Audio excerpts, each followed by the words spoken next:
so that's there. Just need to wait for it over here.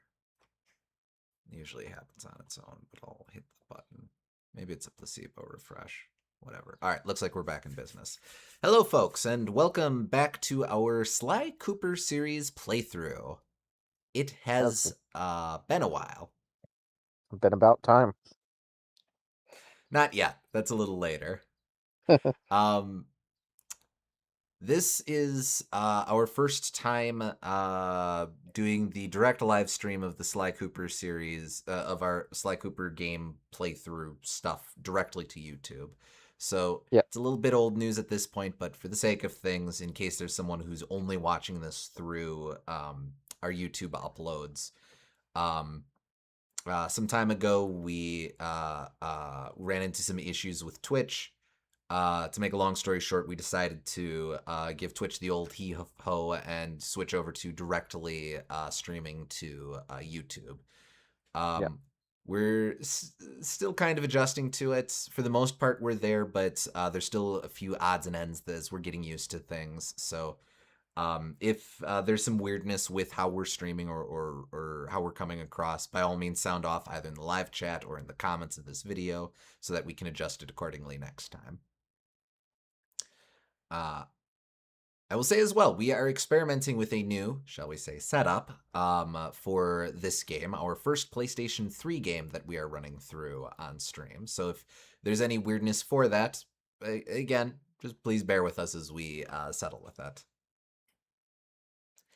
I'm probably going to step out for a bit in about a half hour to do something with my dad, but I should still be back before too long after that. That is okay. It's nice to have you, SG. How's it hanging? Quite well, thank you, Will. Thank you for tuning in. Yes.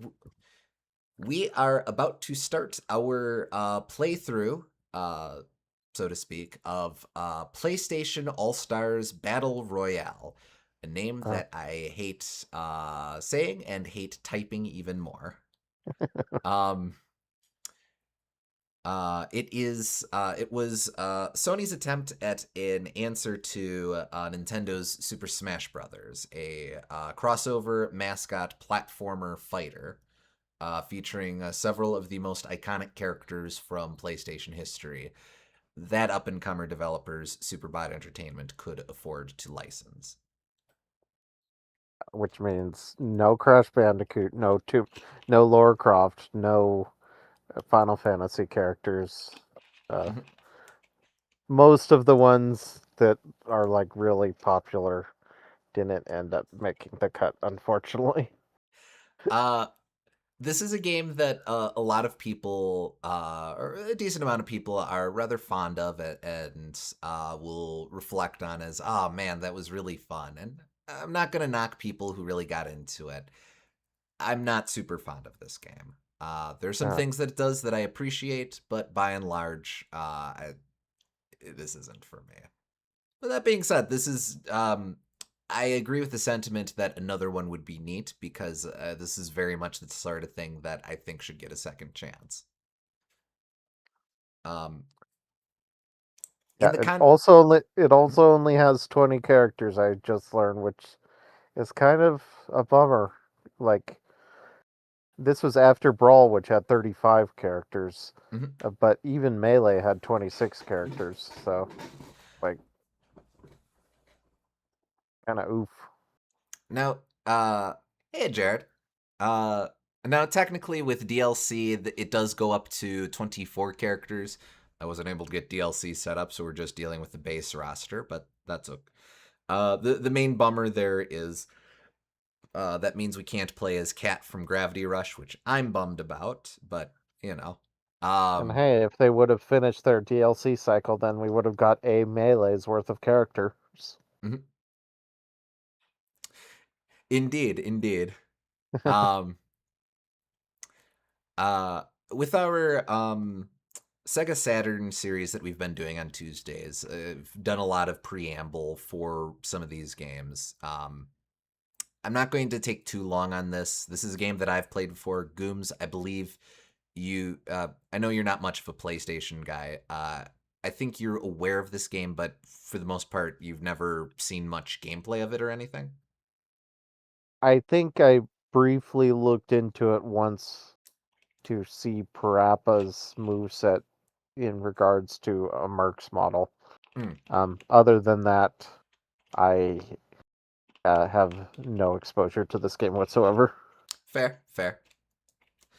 All right. Well, I will just go ahead and let the intro speak for itself. Let me actually just bring the volume thingy up because I'm sure I'll be futzing with this.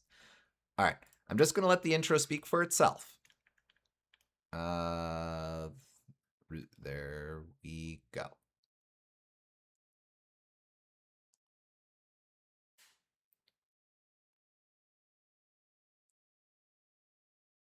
Wait for it. Wait for it. Wait for it. Okay, here we go.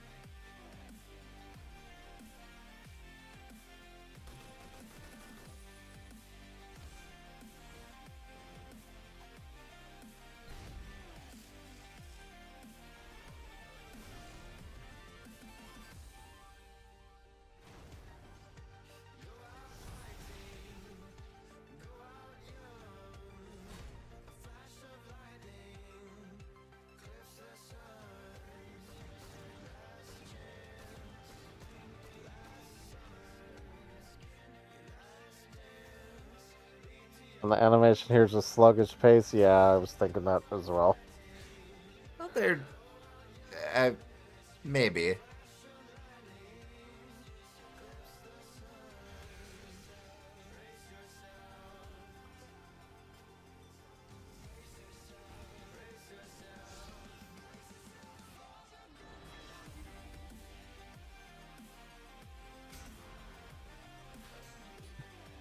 I guess showing off all the characters, though, is cool. And they're specifically sticking with the rival pairings as well, which is kind of neat.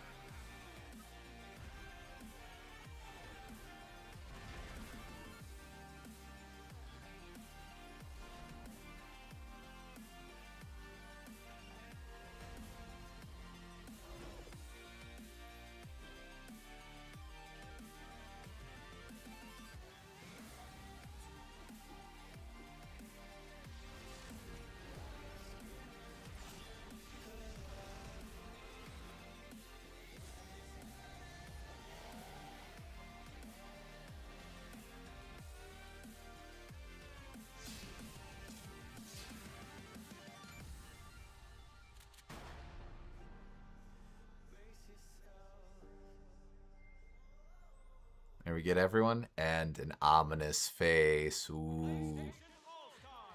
And that's our lead up. We'll not worry about that. All right, so actually, I will turn this up a little bit. Again, if people in the audience are having issues with volume levels, I can adjust that.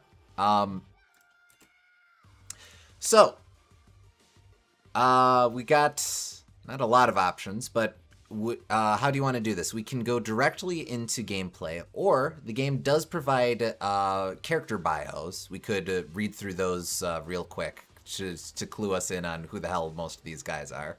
Game is really quiet. Sure. Okay. I'll ratchet that up. Thereabouts. Okay. We'll just run through these. Kratos, origin god of war. The mortal bent on the god's destruction. Once the leader of the mighty Spartan army, Kratos has wrenched his fate free from the gods who used him as their servant, swearing to see their reign end. Known for a brutal approach to combat, he will let nothing stand between him and his quest to find and destroy whomever has gathered the combatants in Battle Royale. That also bears mention, unlike Smash Bros., these are supposed to be the actual characters, not trophies or other stand-ins. Gotcha. It is odd that they don't have a larger branding for Kratos. I guess he's the first character they list here, which makes sense, but like he takes a while to show up in that little animation, and like he's not that prominent on the box art. And I don't know, it just doesn't seem like he's the Mario of this game, even though he's most brand identifiable. They sort of, I think the intent was that they finish with him because he's the big name. Huh. Kratos was the first character revealed for this game, and considering a lot of the creatives team for SuperBot originated with Santa Monica Studio, which developed God of War, the intention was always that he was the first one to make it in. That being said, you're right, he does kind of blend into everyone else in the actual presentation of the game. Yeah. Alright, Parappa, origin Parappa the Rapper, succeeds when he believes in himself. With his trademark cap and ever-present microphone, Parappa entertains crowds the world over with his freestyle rapping and skateboarding prowess. Trained by Chop Chop Master Onion, Parappa is as formidable in combat as he is on stage. He brings all of his talents to bear, the most important of which is his indomitable belief in himself. I do not like this pseudo 3D Parappa. Like they should have just gone full ham and made him the sketchy art style. It just seems really important for Parappa specifically. Strictly speaking, it is fairly consistent with how he appears in the original game. Because he is paper. That's where his name pun comes from. But he's constantly, or all the characters are constantly, as they're turning, you see their weird paper dimensions and stuff. Yeah, but this doesn't look like he's made out of paper. This looks like he's made out of very thin flesh. It's we'll see what you think once we get to actual gameplay, but it's definitely slightly uncanny compared to the original effect. The original effect was always a little weird, but that was the fun of it. But here, you're right, there's a little bit of dimensionality, and it's like, okay. Sweet Tooth, origin, twisted metal, psychopathic clown. Marcus Kane had it all. Big house, beautiful family, and a great job serving ice cream to the neighborhood kids. Then something went wrong. Very wrong. When he donned the mask and became Sweet Tooth, there was no going back. Now he carves a path of destruction and desolation, whether in his legendary ice cream truck or on foot. Violence is what he craves, wherever it can be found, and whomever it can be inflicted upon. Point of order. The character's name is Marcus or Needles Kane. Sweet Tooth is the truck. That being said, I believe he's commonly identified as Sweet Tooth in Twisted Metal, so fair enough. It's a good choice of character. He's identifiable, even though it's been years since one of those games got popular, and I don't even know if like they have a significant outcropping of fans still. But like, I think there was a series revival around this time. Twisted Metal Black may have just come out or was about to come out, so he was relevant at this time, but yeah. Damn, you could feed a family on an ice cream man's salary back then.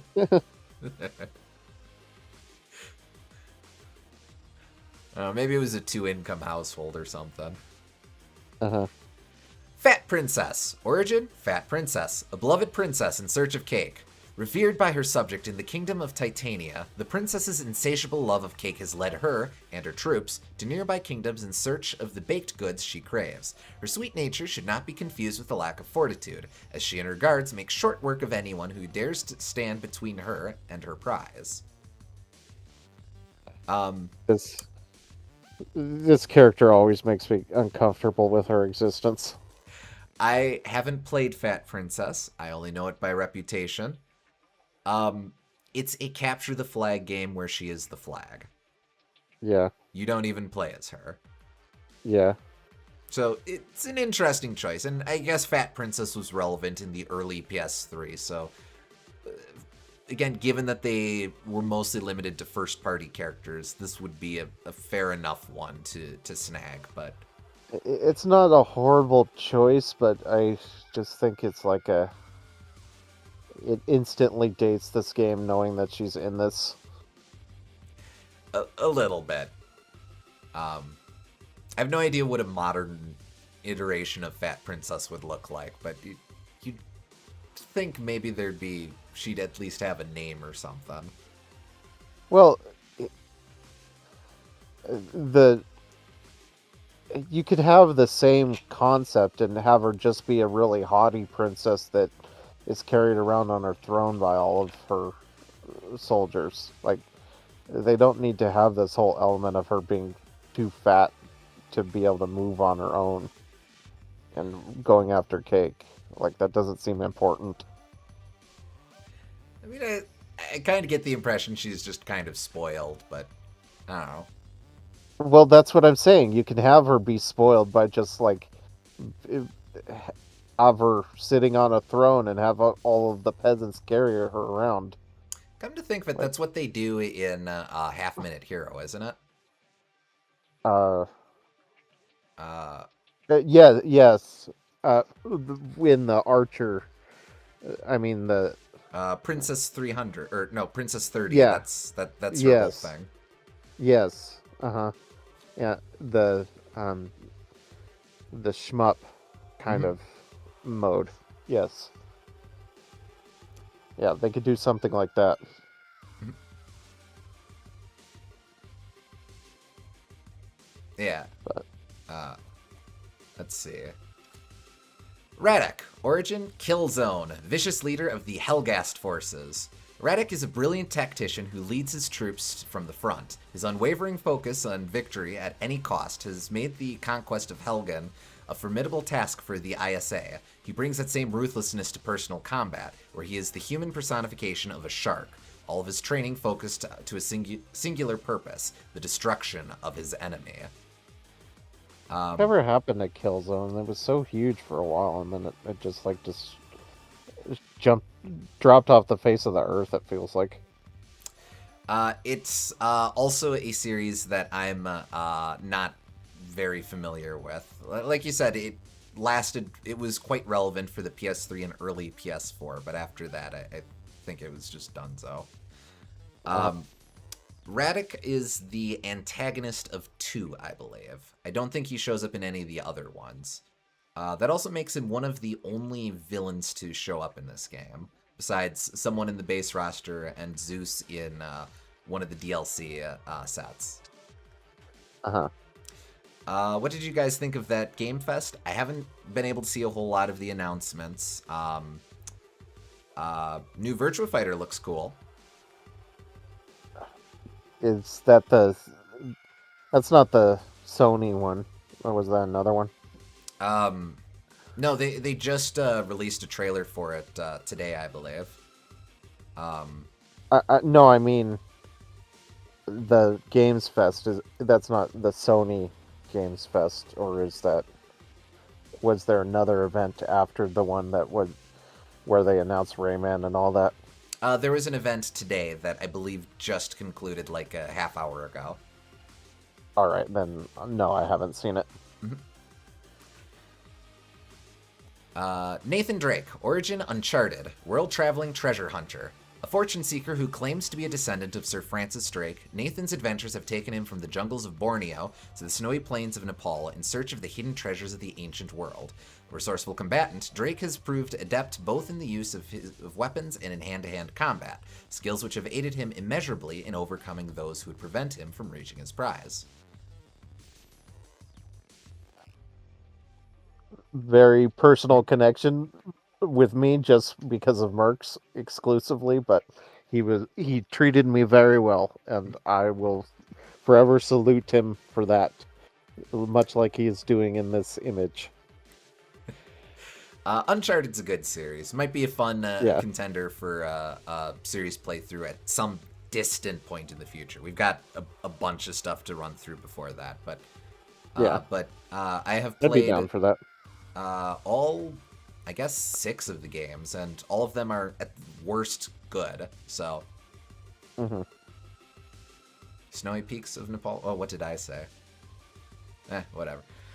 Sly Cooper. Origin, Sly Cooper, a master thief and his gang. Descended from a line of thieves which stretches back centuries, Sly continues the family tradition with grace and aplomb. With the help of his friends Bentley and Murray, the raccoon has infiltrated even the most heavily fortified locations, while making away with treasures thought impossible to steal. Favoring stealth, reconnaissance, and cunning over brute strength, Sly and the Cooper gang always stay 2 steps ahead of opponents. Snowy Plains, I said. Oops. Don't love this new design, really. I think the triangular mouth area makes him look kind of old, which is unfortunate. What WTF is going on with Sly's chin here? Yeah. 2 ways of expressing the same sentiment. Pretty much. This was developed alongside Sly 4. Actually, a lot of... there's a thing or two in this game that is quietly a preview of something that will show up in Thieves in Time. I think his design is one of those things.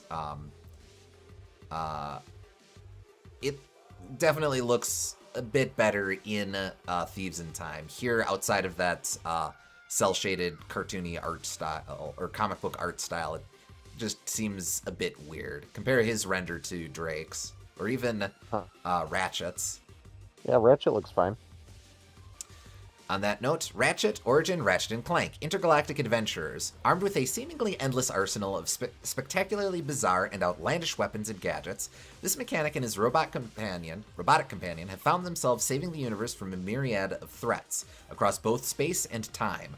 Their friendship has forged over years of adventuring. They have learned to work extremely efficiently together, overwhelming opponents via both cunning and skill.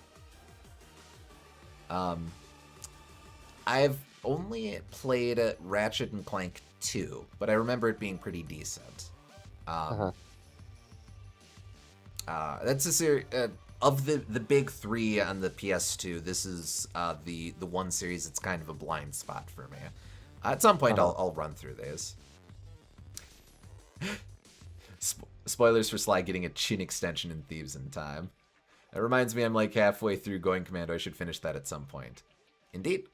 It's okay. I haven't, like I said, Going Commando is the one that I haven't finished, so I'm not going to judge you at all. Spike, Origin, Ape Escape, time-traveling simian subduer. A young and energetic 4th grader, Spike is accidentally sucked into a time machine by the hands of Spectre, an ape granted uncanny intelligence through the use of an experimental cap. Spike embarks on a quest to stop Spectre and his ape army, thwarting them using a variety of weapons, tools, and gadgets provided by his friend, the Professor. Among these are clubs, slingshots, an RC satellite laser, and Bananarang. Now, I haven't played Ape Escape, but I've always thought that Spike looked kind of weird in this game's art style. A little bit. Another instance of taking a cartoony character with a very specific animation design and sort of literally rendering it in a more cartoony but fairly photorealistic,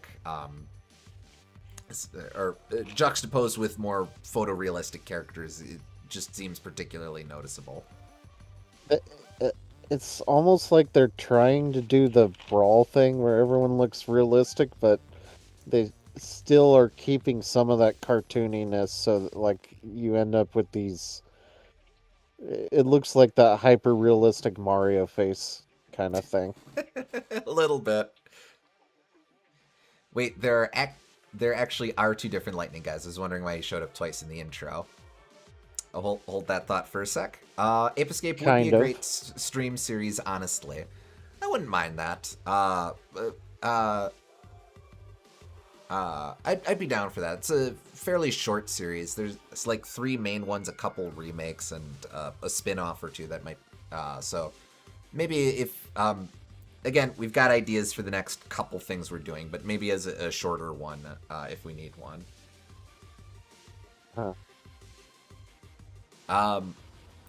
Cole, Origin, Infamous, bike messenger turned superhero. Cole McGrath went from being a simple bike messenger to the savior of Empire City.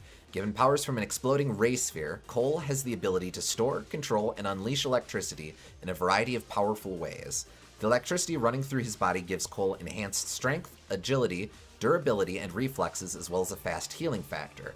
On the path of good, Cole is a selfless hero who uses his powers to battle evil and injustice through the city. Infamous is another series that I like. It would be the series that Sucker Punch went on to after wrapping up with Sly Cooper. So you know these are all going to be pretty solid titles. Yeah. Moving on to the next lightning guy. Instead of Cole, Kind of. we have Evil Cole. Origin Infamous, superhero turned supervillain.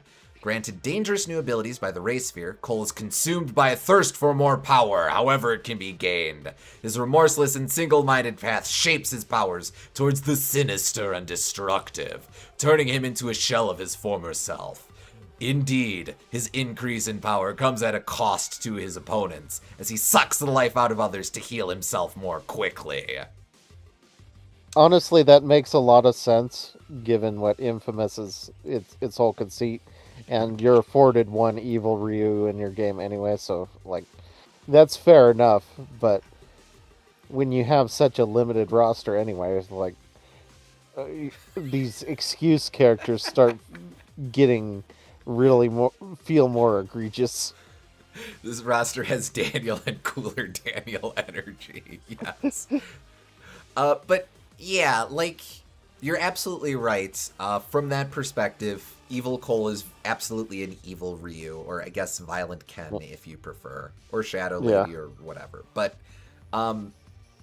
given that this Infamous is literally the only series in the base roster to feature 2 playable characters, and including DLC, it's only Infamous and God of War. It's a bit weird that friggin' Infamous of all things got that nod. Infamous, Yeah. I like Infamous. I just, if I had my druthers, I'd probably prioritize another series or something. Honestly, it's not a bad choice, and it makes sense given the game and, like, the concept of it and everything. It's just, man, this game as a whole just needs 30 characters minimum. Yeah, answered my question before you could even see it. Yep. Jack. Origin, Jack and Daxter. Unlikely heroes. Lifelong best friends with a knack for getting themselves into and out of trouble, Jack and Daxter may not always agree on which of them is the true hero and which is the sidekick, but they know how to work together to defeat all threats to their planet. Jack's ability to manipulate Eco, the life force of their planet, combines with the duo's skill with gadgets, guns, and vehicles to make short work of those who wish them harm. Okay, moving on. People who know me through the Discord or through Backlog or something know I have quite a complicated relationship with Jack and Daxter. These days, I'm cool with it as a series, but it took me a while to get there. This is another one that might be a decent series to run through on stream. Hell, I know my brother-in-law, who loves the series, would be happy to be there to defend it from me, but it'd be an interesting conversation piece. Yeah. The design doesn't seem all there, and it seems like they prioritize goofy animations and over-animated stuff over game feel, which is not, like, the right priority, and the plot has some weird things too, and the tone's all over the place, so a lot of things I'm not particularly wild about, but I feel like it's a good thing. It would be a good thing for me to know about, because I like having a full picture of the breadth of platformer games in the world. And hell, we might get to it and you might be like, LB, you're high. This is fine. Yeah. What the hell is wrong with you? Yeah, I doubt it, but maybe. When do you unlock Jack and Clanker, Ratchet and Daxter? That's after you unlock Goku. Okay, I'll be back in a bit. Alright, see you in a bit. Yeah. Moving on, Sir Daniel, origin medieval, a knight in search of his legend. A coward whose celebration as a hero was unearned, Sir Daniel has been given a chance to redeem himself, proving in combat he is worthy of his knighthood. He fights on behalf of his beloved homeland, Gallowmere, with his oath to protect her despite her citizens' somewhat waning interest in gallantry. Now, of course, we ran through Medieval, the PS4 remake of Medieval a few years back. Uh-huh. Yeah, that Uh, was fun. I liked that game. at some point, it'd be fun to run through Medieval 2 on stream, but yeah, this, I think, is one of the more inspired pulls for this game. Yeah. Absolutely a character I wouldn't have known about otherwise. Really got a lot out of that process of going, well, let's check out his base game. Oh, wow! Yeah. Kind of the effect that Smash Bros. Had for me way back when the only characters I knew from it were Mario and Pikachu. Only played part of Ape Escape 3, borrowed from a friend for a spell, but it was fun, and I love that the 4 Kids heavy cast sound like they were having fun. So that's kind of the end of an era looking back. I didn't realize it was the 4 Kids regulars behind that. That's fun. Toro. Origin. Toro. The cat who would be human. Adopted by a kindly sushi store owner, this once abandoned cat is on a quest to become more human. Toro has the ability to assume any of a variety of roles instantly, adapting as the situation requires. An unabashed fan of games, Toro is thrilled to finally meet so many of his heroes. I know that this character, Toro, was like something of a de facto almost PlayStation mascot, but only in Japan, really. And like, I think his game never came out in the West, but like, it's popular enough to be used in a lot of marketing, but only in that region. Yeah. So this is another character that is a fairly inspired first-party pull. Toro's game series is actually Doko Demo Isio, which is Uh-huh. it's a series of kind of virtual pet sort of minigame compilations where Uh-huh. in each of the games you befriend a little guy that's just an animal dude that lives in their apartment, and you play stuff with them. Toro is sort of the main character of this ensemble cast. Kind of the Mario of the series. And like it says here, he's just kind of a sweet little dude who's just happy to be there and wants to be more human. He's an adult, but he's kind of got a little kitty outlook on the world. Uh-huh. I think we in the States got like 1 or 2 of his games, but by and large it is a Japan exclusive series. Gotcha. I will say that the original Doko Demo Isio has a fantastic box art. Yeah, it looks super cute from judging a book purely by its cover. It looks cute. Uh-huh. Now we move on to our third-party characters. Big Daddy, origin, Bioshock, Rapture's genetic experiment. Genetically programmed to search for the atom essential to the social fabric of their undersea city, little sisters roam through the portals and tunnels of Rapture. Because the substance they extract from the recently fallen is so precious, the girls are accompanied at all times by their fearsome, diving suit-clad protectors, the Big Daddies. Armed with a deadly drill, possessed of incredible strength, and capable of quick bursts of speed, the Big Daddies guard their charges jealously, making all who attempt to harm a little sister wish they hadn't. I don't really think of Big Daddy as a PlayStation character, like more Xbox, honestly, but I guess it's a decent enough choice because it's very visually identifiable and it gets us a big guy, which is important for roster balance. So, like, I don't hate this choice, but it's a little bit um, initially maybe like, oh, they put this character in, huh? Okay. Kind of weird inclusion. Yeah, for folks who weren't around for it and don't remember it, Bioshock was originally an Xbox exclusive that was Yeah. later ported to PS3. So it's very much a strange choice to highlight within a PS3 heavy title. You'll also see from a bit from Big Daddy's moveset and from the Bioshock stage, put a pin in that, that he's largely here to represent Bioshock Infinite, a game that does not feature Big Daddy. So it's a little That's weird. even weirder. Yeah. Yeah. I mean, I just played it on PC like I do with most shooters. Well, yeah, it was PC and Xbox, but for a year it was exclusive to those platforms. It was actually a big snub to the PlayStation 3 that it didn't get a version of Bioshock right away. Uh-huh. So I don't know. Maybe this is to make up for it, or maybe it's because 2K was or Irrational was more willing to play ball with lending their characters out. Yeah. He's in the DLC. That is true. That is true.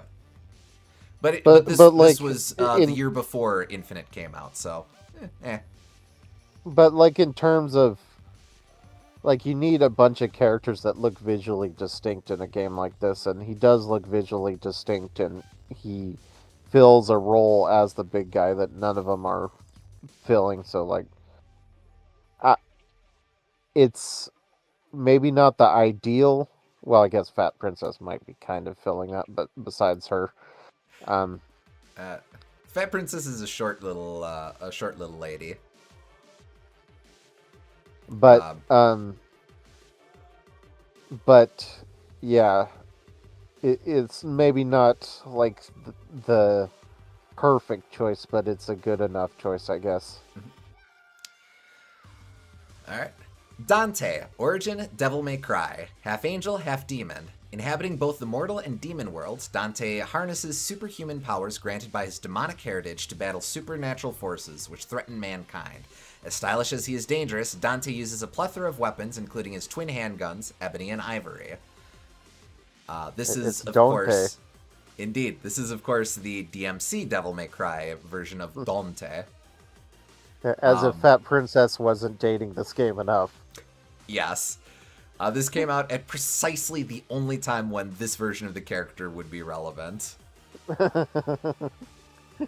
But again, with a lot of the third-party characters, this was definitely people looking to this game as an opportunity to promote upcoming releases. I believe DMC Devil May Cry came out in 2013 as well, so like Bioshock Infinite, this was previewing at the end of the prior year. I like to think this Dante's only here because someone at Sony failed to do their research. Hey, this is the guy they wanted, right? Alright, just a few more. Nariko, origin Heavenly Sword, wielder of the Godly Blade. Nariko's birth was meant to serve as the arrival of the savior of her clan, the one who could wield the legendary Heavenly Sword, a fate originally foretold of a male. Despite her people's rejection, her father raised her to be a headstrong and fearless fighter. Joined with the legendary blade, she finds her skills and her enemy's peril amplified to heights undreamed of. I actually almost I know almost nothing about this series, but like, good to get more female characters in this. So I had the opportunity to play Heavenly Sword last year. It was only ever a single release, mostly notable for being a very early PS3 title. Ninja Theory was behind this one. Funnily enough, same team behind DMC Devil May Cry. It's not very good, but it's kind of batshit insane, and I had a great time with that. This is another one that might be fun to run through on stream if I can figure out how to get the 6-axis controls working. Oh, it's the giant enemy crab game? No. Sadly not. Damn. No, this is I don't even know what memes exist of this one. There was a Penny Arcade comic about throwing hats at gongs. That's this game. Don't know that one. Nah, it's fine. It's kind of okay if you go in blind because, again, it's one of those that just goes in very strange places, and Uh-huh. that's part of the fun of it. Heihachi, Origin, Tekken, Mishima Zaibatsu Mastermind. Heihachi is the head of the Mishima Zaibatsu and responsible for the King of Iron Fist tournament, attended only by the strongest fighters around the world. A master of Mishima-style fighting karate, Heihachi seems to be able to rejuvenate himself, displaying a remarkable agility and strength which defies his true age. His pet bear, Kuma, joins him in battle, adding to the already formidable challenge he presents opponents. It's not, but it's the giant enemy crab in PlayStation All-Stars. Oh, no, sadly not. Self-bag 4 kids actors were Ape Escape 2, not 3. That said, 3 did get Debbie Derryberry, Nolan North, Greg Berger, and Phil Proctor. Oh, neat. Okay. Fair enough. Debbie Derryberry. That's a great name. I every time I see something that she's in, I just hear Jimmy Neutron. It's a great voice, but like just very distinct. Oh yeah, it's her. I will note this is specifically the younger version of Heihachi that appeared in Tekken Tag Tournaments 2, which was another 2013 release. So this is again PlayStation All-Stars fight thing, promoting an upcoming, or it may have been 2012, a new Tekken release. This isn't the legacy Heihachi. This is specifically that version of Heihachi. It's very much like Namco to license Heihachi to a random game like this, but like it's. I'm kind of okay with it. He's sort of become like Zubaz, except official and just showing up in everything. I like that read, very much so. Alright, 2 more. Raiden, Origin, Metal Gear, the Ultimate Swordsman. A cyborg that is equipped with a high-frequency blade that can cut any massive enemy in one fell swoop. He used to be a child soldier and lost his family in the Liberian Civil War. After going to America, he was turned into a cyborg by the Patriots, an organization that secretly controls society, but that ended up killing them with Snake, a man he worshipped. Afterwards, he began working as a bodyguard for a private military company. This is, of course, Revengeance Raiden, specifically. Yeah. Raiden is a good choice. I'm glad he's here. Why isn't Snake also here?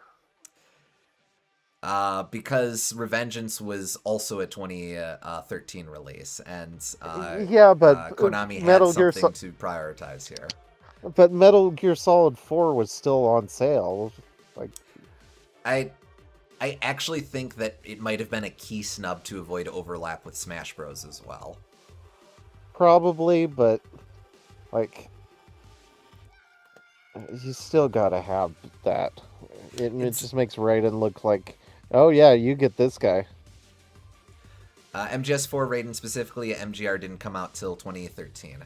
No, this is specifically Revengeance Raiden. These were both a 2013 release. This late 2012 was PlayStation All-Stars Fight thing came out late 2012, but they got access to development materials for a bunch of games that were coming out soon. Konami specifically gave them access to just some preliminary material for Revengeance. I see. And finally, I don't know why he's at the end of this section because he's distinctly first party, but yeah. Sackboy, Origin, Little Big Planet. Play, create, also fight. One of these 4 fighters is very distinctly not like the others. Yeah. 3 of them are just kind of snarling or glowering at the camera, and then Sackboy's like, hey! Hi, I'm here too. A small creature made of fabric and imbued with the power to create, Sackboy inhabits the world of Little Big Planet. Using his mysterious puppet, Sackboy can imagine objects into being, which aid him in any dangerous situation. Able to reshape the environment around him, Sackboy can present enemies with an ever-shifting array of obstacles to deal with, while dodging the Cakeinator and Grabinator with which he is armed. Not actually sure if those games are good or not. Like, I know some people are really into them, but then I've also heard takes that, like, yeah, it's got good creation tools, but also the platforming kind of sucks. So, not sure what to think of it. Yeah, I've heard sort of mixed things about it too. But like you said, the people who are into it are really into it. Yeah. Um, it also has Stephen Fry narrating, which I can't hate that. Uh-huh. In fact, I think they even brought, because Sackboy doesn't talk, I think they even brought back Stephen Fry for this game to narrate for him in situations where that's relevant, which is a Okay, cute touch. that's kind of cute. Yeah, Mhm. that's like a very Doc Lewis kind of solution. I like that. Yes. Um, Uh, is it along. like, is it kind of like Minecraft Steve in that he's not really a character? Um, I think he's got a little bit of a personality. Um, Huh, he's definitely more just a dude than anything, but I think he's got more implicit personality than Steve does. gotcha. Although that's weird now because I just associate Steve with the personality Sakurai gave him, which is just an online griefer, and I don't know. But all right, so that is or or everyone. or the or the personality Jack Black gave him, which is Jack Black. Well, yes, he isn't until Sackboy becomes Jack Blackboy. There you go. But all right, that is everyone. Again, there are 4 DLC fighters. I don't have access to them here. Uh, One of them I haven't even heard of, but the other 3 would be like it'd be kind of fun to check out. Uh, Remind me of those. There's Cat, There's and who Cat from else? Gravity Rush, Emmett Graves from Starhawk, a which is I think a third-person shooter that came out this year or 2012. Uh, Um, there's Isaac Clarke from Dead Space and Zeus from God of War. ah, yeah. So besides the Starhawk, I guess those are all good choices. Yeah, but all right. Now, this is going to be a fairly casual stream. I mean, we spent quite a bit of time just talking about dudes. But 27 days left in season. What season do you think this is, man? Um, this is going to be a fairly casual stream. Since this is a Sly Cooper series playthrough, I'm going to insist that we experience all the Sly Cooper content we can. But after Right. that, it's free reign to check out whichever character stories we want. Uh-huh. Um, we're just going to jump into arcade mode here. Yeah. So we will, of course, start with Sly Cooper, but after Sly, we will play as Nathan Drake. This game features a rivals system where every character is paired up with another character, and there's a single cinematic towards the end of their arcade ladder where they face off against their rival. So technically, if we want to see all the Sly Cooper content, we have to play as Sly's rival, who is Drake. Look at them putting random on there twice to make it appear slightly larger. Pretty much, yeah. All right. You do have character costumes. We're just No, not no gonna worry about preview it. renders, huh? Not really. I guess these are alternate palettes. Playing in, if you grind out verses, you do get a costume or 2 for each character. I'm not gonna do that, but you could. But I'm not gonna. But you could. But I'm not gonna. I'm on it. Will be Legend. Sly! Sly! Emergency! This is terrible! What? The greatest thieving guy in history suddenly decided to go straight? Look, here and here. It's a clean job, there's no doubt about it. Very clean, very professional. I wouldn't have caught it myself if I wasn't looking for it. Bentley, what am I looking at? I don't see anything here. That's just it. They're not there. At least 2 pages are missing. Maybe more. Missing? But it's been locked in a vault since we recovered it. Or so we thought. These pages were removed recently, Sly. Have Murray put a new air freshener in the van. We're gonna find those pages and whoever took them. Alright, so we start with a timed match against Big Daddy. If this game got a sequel, who would you want to see in the roster? Oh man, oh man. I'll get to that in a bit. First, let's go over general stuff. We start in the dojo. Glad to drop in.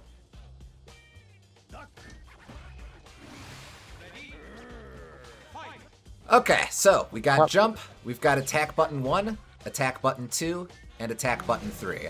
And that's it. That's the game.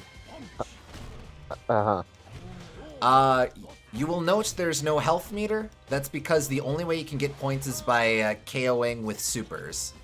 There's literally no other way to get points in this game.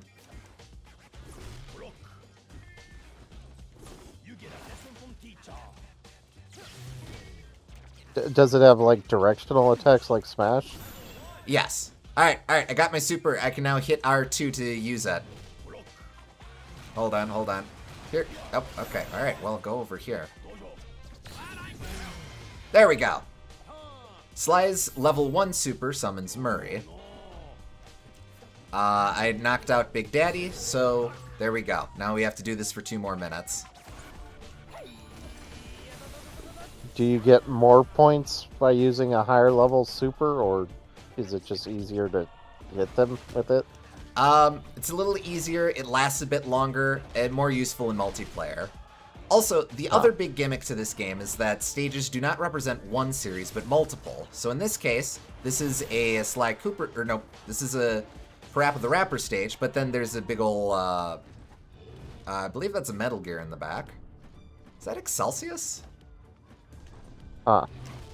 Not sure I like that decision. Seems like it's mixing it too much. Kind of would just prefer the property to speak for itself. It's kind of a neat idea because it does lend itself to letting them play with series that wouldn't make sense. Wouldn't make sense to be a full thing. Actually, I don't think. I don't know that that's Excelsius. So when he summons little sister there, that's his level 1 super. All part of Kojima's vision. Yes. Also, I was gonna say, Chop Chop Master Onion looks a little bit better, but still, he's like having some thickness instead of no thickness makes him a little weird.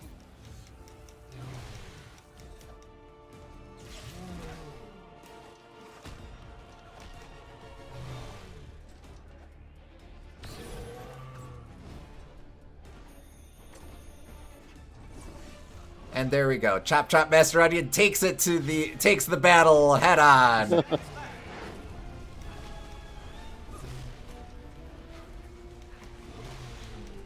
Okay. I guess that makes me okay with it. They actually do stuff with the crossover. So there we go. We won. Huh. Oh. Moving on. Alright, now we're up against Fat Princess and Nariko. No Time item- mode is already kind of the less hype version of playing Smash Bros. And this feels like time mode, but even worse just because you can only end a stock in one particular way. This stage is San Francisco as it appears in the Resistance series.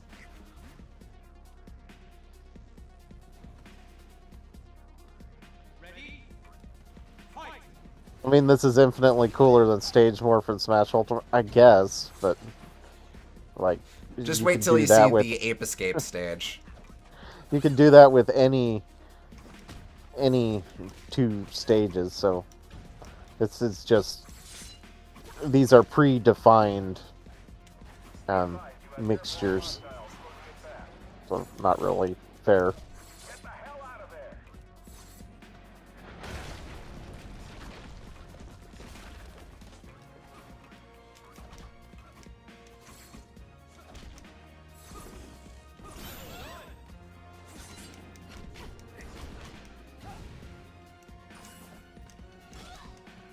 Alright, so something that I don't think you're going to recognize since you're not familiar with a lot of these games.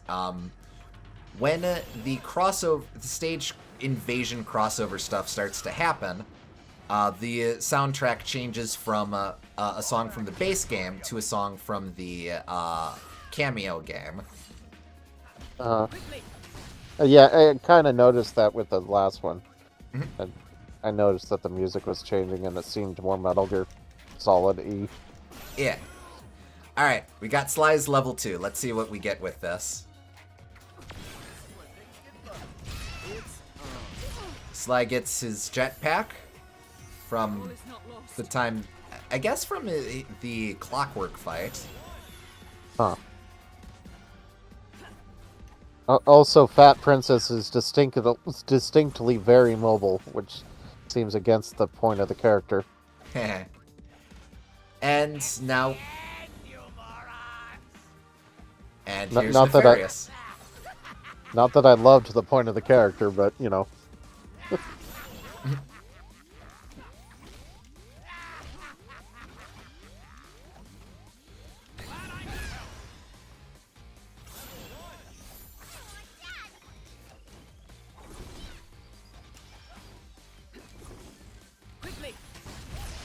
Ah, crap. She blew me up with fireworks. Get ready to be robbed. Oh yeah, Sly uniquely has his paraglider as a hover or a slow fall option. Huh.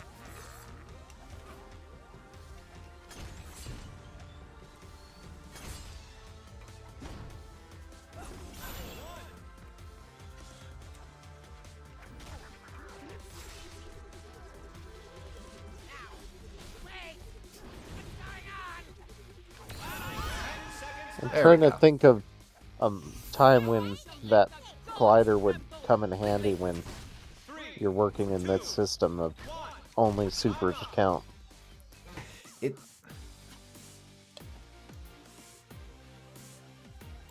Yeah, I don't love it.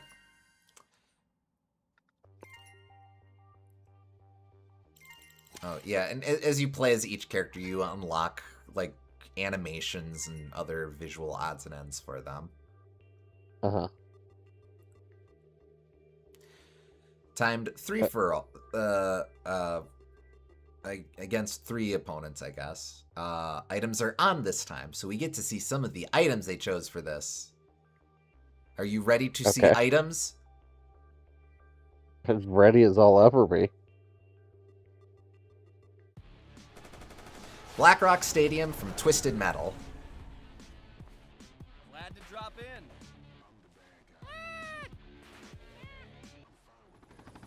I detect danger lurking. You can stop. Alright, I'll try to build up a level 3 this time.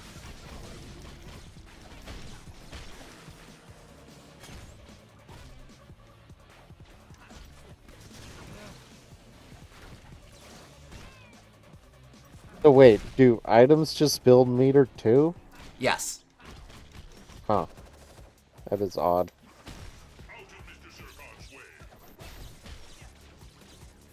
Alright, here we go. I got a gun.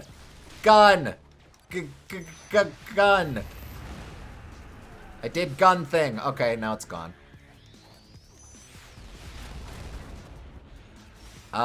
Each of these items are from games. For the most part, I could not tell you what these are supposed to be. Uh-huh. Oh wait, here we go. We got the thing. It's like a Oh, double... It's a double lightsaber thing. maybe it's a God of War thing? Maybe? As I damage people, those orbs that pop out, I want to collect those because those build meteor. That's the main thing with this. And now we see a portal, and Jak and Daxter has invaded. And it's turned into the driving arena from Jak 2. Your favorite of the series. I'm glad I finally get what the reference is. It's Baron Praxis! Anyway, I got an axe. Next, we'll have to kill Praxis. Yes.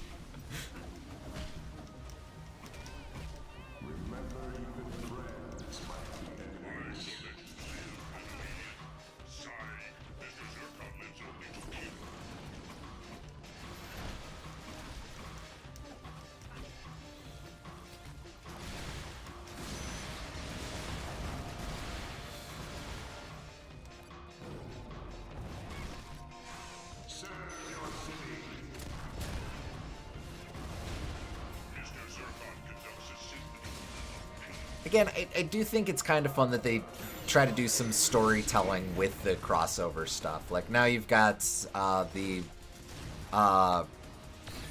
Crimson Guard from Jak 2 going after the racers from Twisted Metal. If nothing else, the stages look extremely intricate. It's like they put most of their development into the stage design. Oh, crap, really? Alright, hold on, I have to... Never mind. We'll worry about meter on the next go-around. Yeah.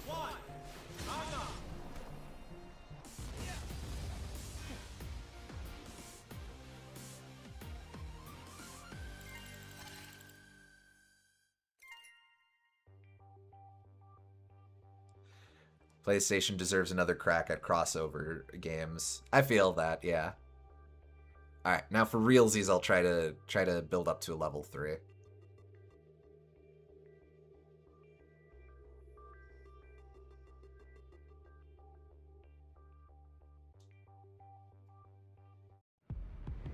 We have Invasion from Killzone.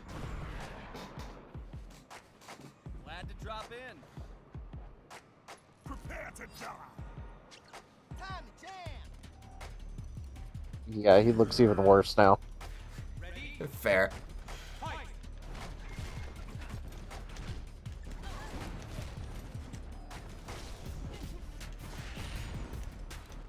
I think I can ring out, so I'm going to want to be a little careful.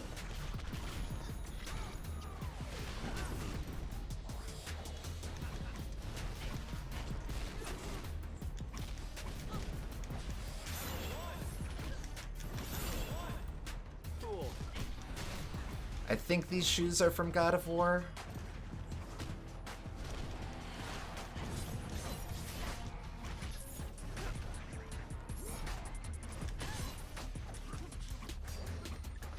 Don't love the camera, how it keeps zooming all over the place. Oh, well, I got a ring out there. That's not great. Ah, man. Oh, Kratos grabbed a fish. Believe it or not, that's from Uncharted. Okay.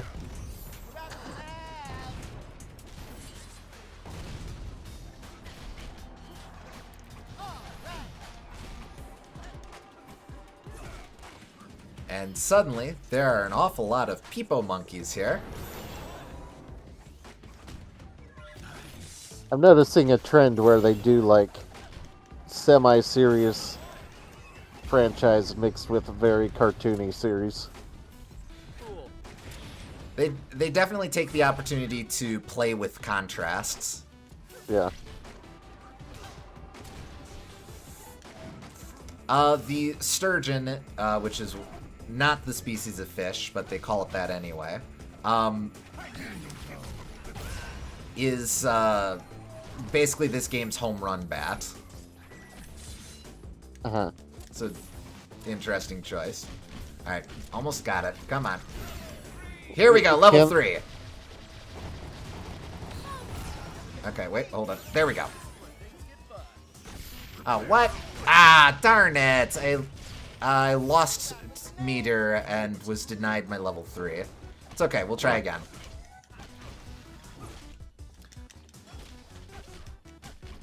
Oh wait, maybe if I free the monkey.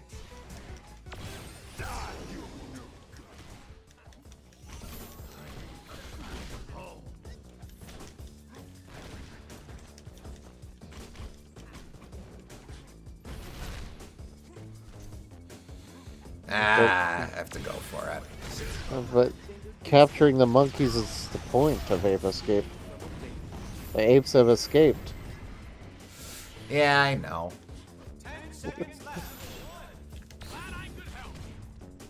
Oh. And together. 3, 2, 1, time up.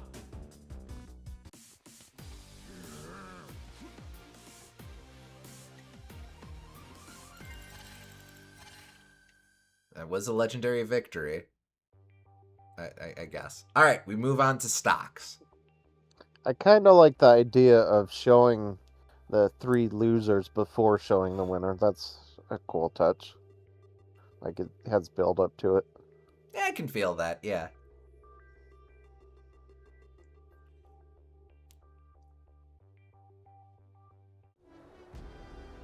Stowaways from Uncharted 3 specifically. Glad to drop in.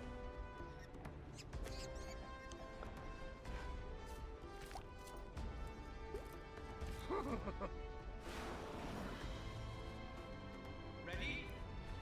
Fight!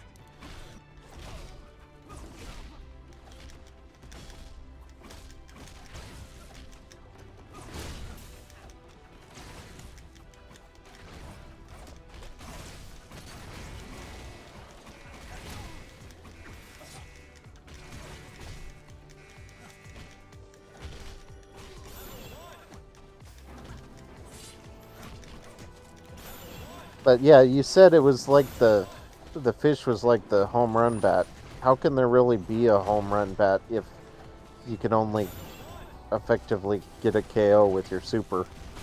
Well, it knocks them away, I guess. I guess. Is that a good thing? You want them close to you so you can get your super.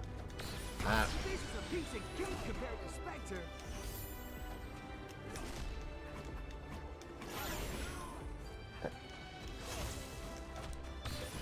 I guess if they have a if they have a high meter and you don't, then you could knock them away and delay the inevitable a little bit. pretty much. Anyway, there's Columbia and Songbird from BioShock Infinite. Okay.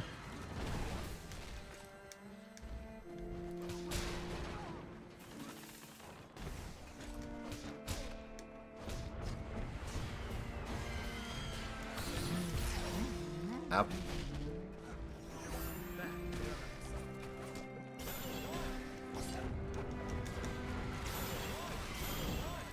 Come on. Hmm?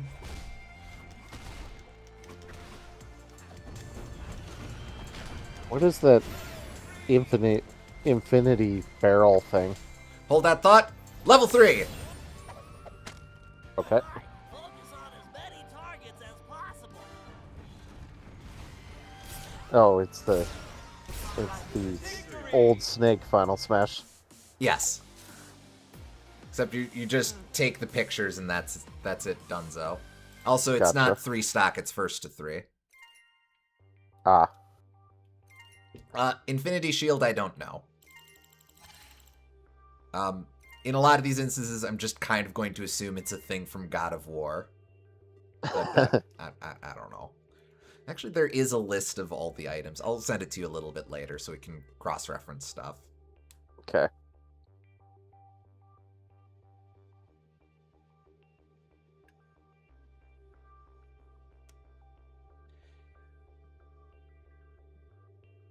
I'm still holding off just a little bit on your question, Will. Trust me, it's not going to take us very long to round this playthrough out. Glad to drop in. Metropolis from Ratchet and Clank.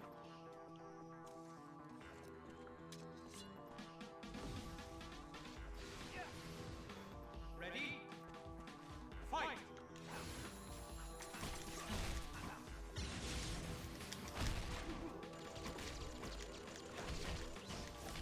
Oh, hey, I know what... I get all the references in Jack's moveset now. That's fun. Alright, level 1. Go! Alright, that's 1. Back to inflict pain. Yeah, the thing with the thing with stock matches is that it's you actually do get a lot more out of time fights in this game. Uh-huh. Just because of how easy it is to build meter, at least up to level 1. Because now I've got level 1, and there we go. Didn't even really get into crossover stuff. But that's the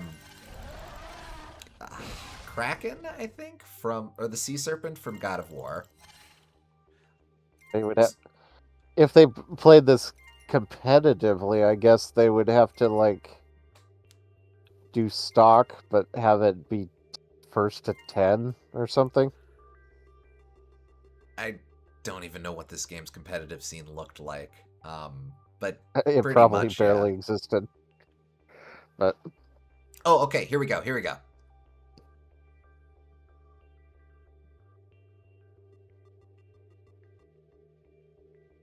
Well, after this looks, here we go. Huh. There they are. I'm sure I'm getting closer. I can just figure out this last bit. Careful, careful. A real thief would know just how valuable those are. And I suppose you know what they are, huh? Squirrel Boy? Sure, they're mine. Really? They're definitely not the property of some 2-bit treasure hunter who found them. Well, it shouldn't be too much trouble for you to take them off me then. Come on. And that's the setup we get for the rival fight. you have thing, I want thing. Let's fight over thing. They're all like that, yes. Glad to drop in. Not in Shambhala anymore. Ready? Fight! I don't even remember the rules. First to 3, I think. Does it matter? It doesn't really change how you approach the gameplay at all. Just means how quick it is. But yeah, generally in 1v1, it just makes way more sense to focus on building up to level 1s over and over. Yep. I will say, I think the way they adapted Nate's moveset is kind of cute. You saw before, one of his moves is that move. The platform he's standing on crumbles, and that is the attack. Uh-huh. For a character defined by his really clumsy nature, it's a cute idea. I don't actually want to be next to him, since he could launch his super at any time. I like how the background kind of looks like the PS2 menus. Yeah, that is an inspired choice. I'll give them that. By design, yes. Ah, crap. Whiffed it. Alright, gonna have to build up meter again.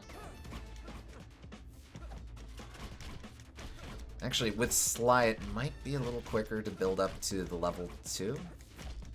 Just because I can get 2 hits in at once.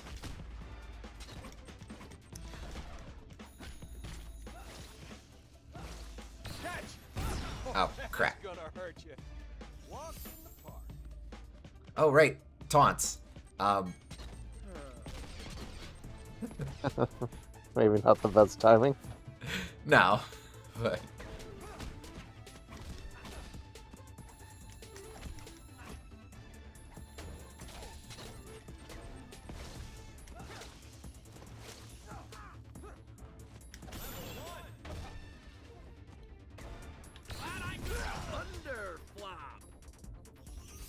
Incidentally, Murray is using his Sly 4 redesign there.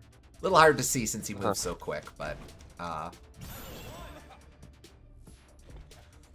Drake's level 1 is that he throws a propane tank, so if we see that flying out, I want to make sure that I'm not in front of him for it.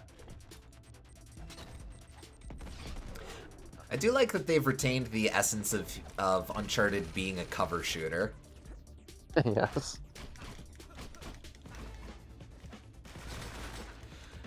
Inherently, I think translating a lot of these, a lot of PlayStation series to the Smash Bros. Format is weird because, unlike Nintendo games where a lot of them are platformers and thus fairly easy to translate into this format, very few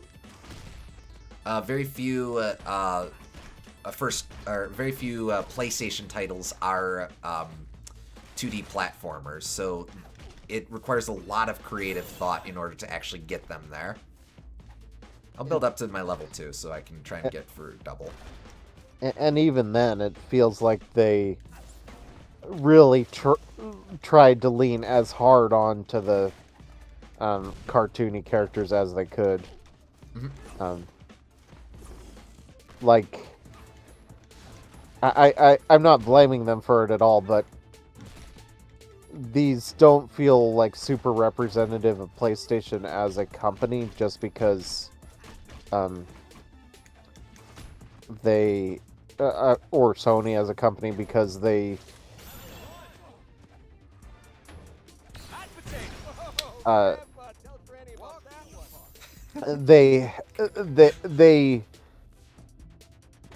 they go out of their way to include mascot characters when I don't know if the company itself would do that. I forgot this one Sly's moves. Alright,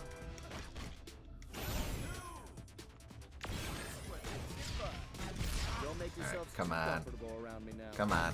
Ah, darn. Okay.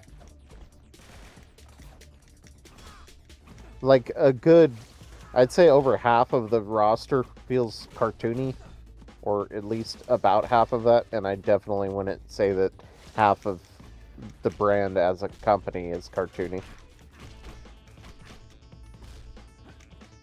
Stock, but first to 10. I missed that. Wow. Okay, we'll be here a while.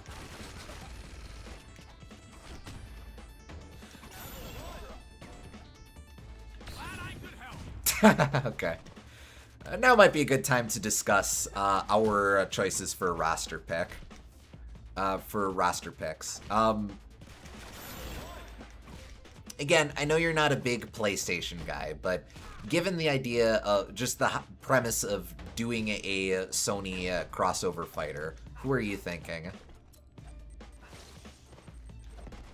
Well, I mean, there's the obvious ones like Crash and Spyro and Lara Croft, who they all, and Cloud Strife, who they all tried to get and didn't, and Snake, who is conflicting with Smash probably. But outside of those, I don't know.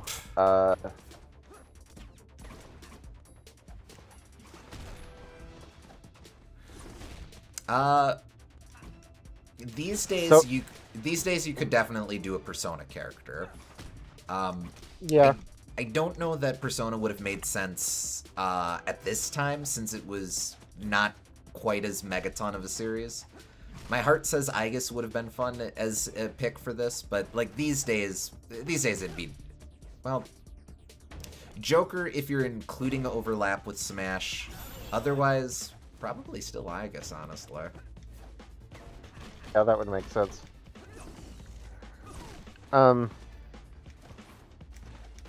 The issue with it as a brand, though, is like I don't think it has as strong of an identity because it relies so much more on third-party support.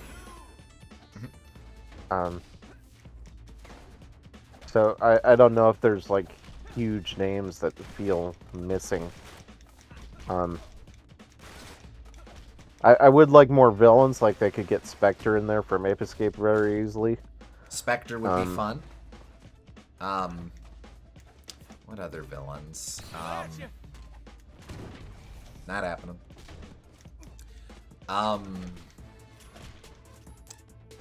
Let me think.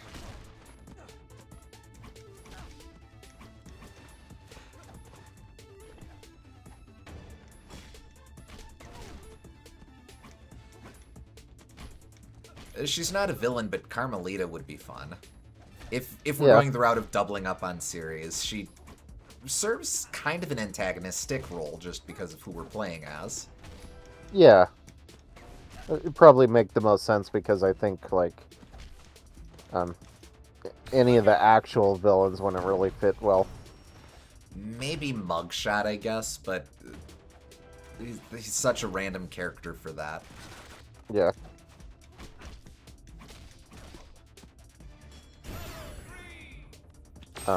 Dr. Nefarious. That's a good choice. Focus on as many targets as possible. It's victory! Oh, okay. was Astrobot first seems to like an three. obvious choice these days. Obvious. Of course, yes. I guess Yeah. it was quit first. All right. Here we go. Are you ready for the final boss? Oh, just in time for the final boss, SG. Yes, indeed.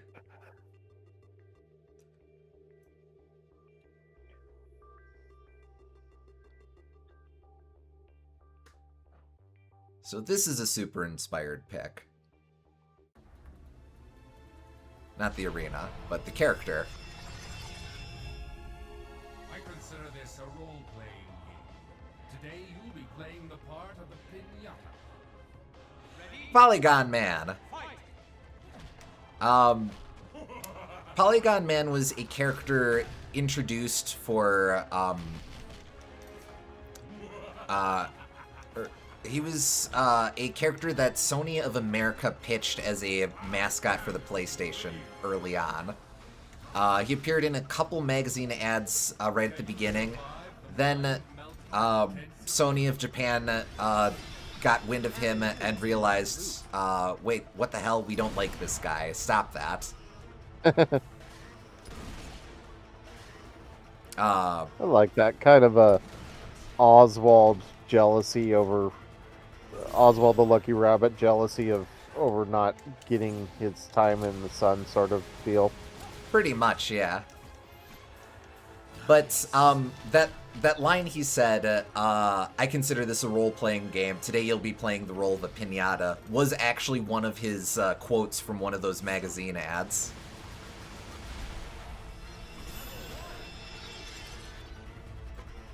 You persist. I'd love to stay in chat, but Terrain easily replaced.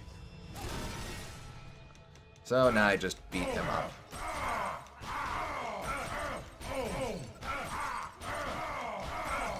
Ow! Oh ho! Ha ha! Oh ho!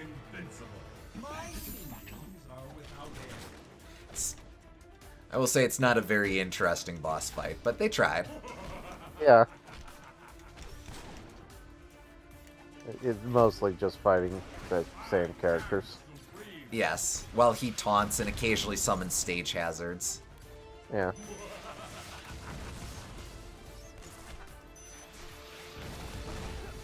To be fair, Polygon Man would become exponentially harder to render as graphics increased. This is true.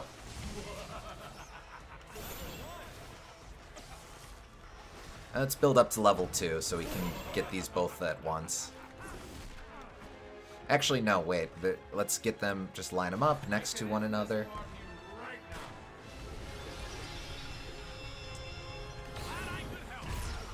Well, that'll do.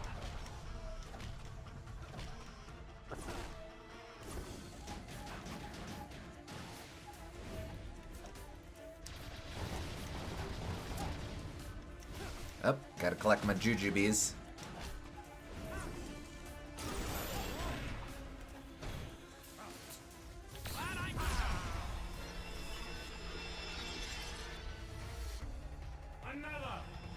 Ow.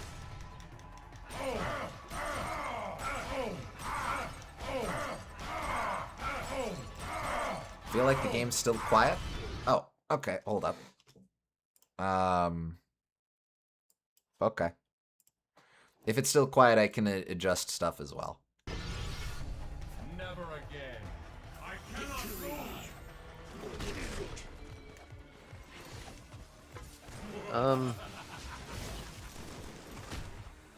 Looking at some other characters that could be here, we could have that rabbit from Vid.Ribbon or whatever it's called. Oh, that'd be That would be interesting.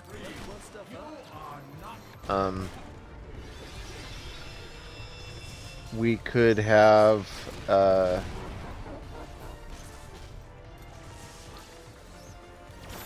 see.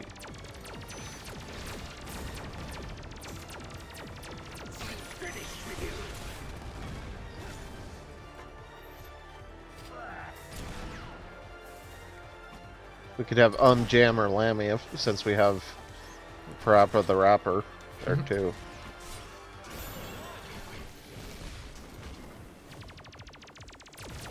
Okay.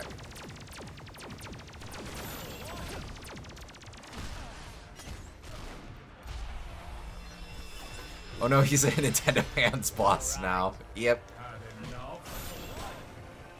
Alright. Let's...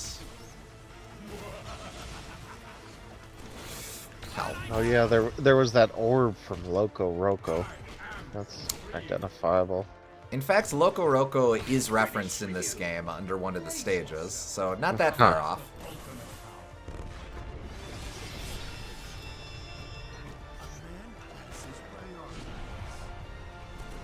I'm just trying to find characters I recognize only from their pictures, which is admittedly kind of a hard thing to do. I feel like Alucard would make perfect sense for this Alucard. Alucard's a good choice, yeah. I don't know who... I don't remember her name. She's like Dollface or something, but she's from Twisted Metal. Uh-huh. New challenges must be arranged. Finish with you. Oh crap, I lost one of my stock. Oh well. I still have plenty more. It's fine. Don't worry about it. We could do... You could have, the rabbit from Jumping Flash. Get in that pre... Oh, there we Mario go. I did it. 64... Pre-Mario 64 3D platformer rep.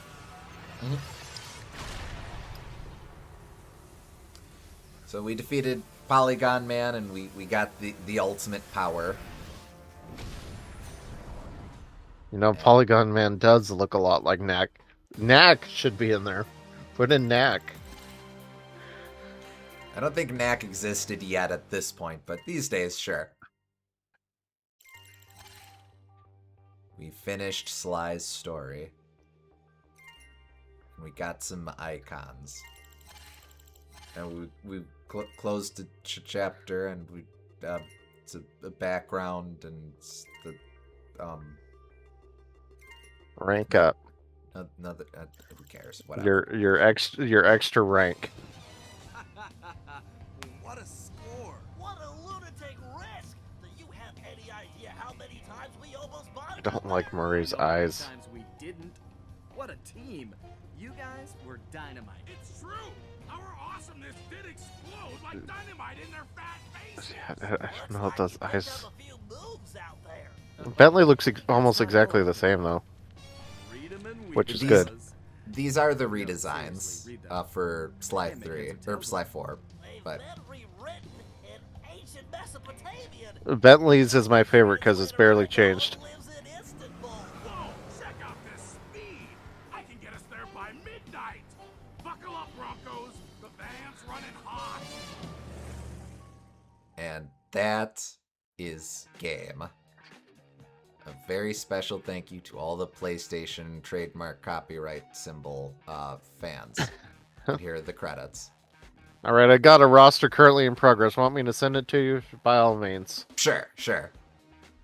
I have to adjust something here. We'll let credits run for a little bit, I guess. While I futz with this. I don't know why it defaults to doing that. They also, for some reason, don't actually say what each person did. They just kind of credit everyone alphabetically. Alright, Will sent it to me.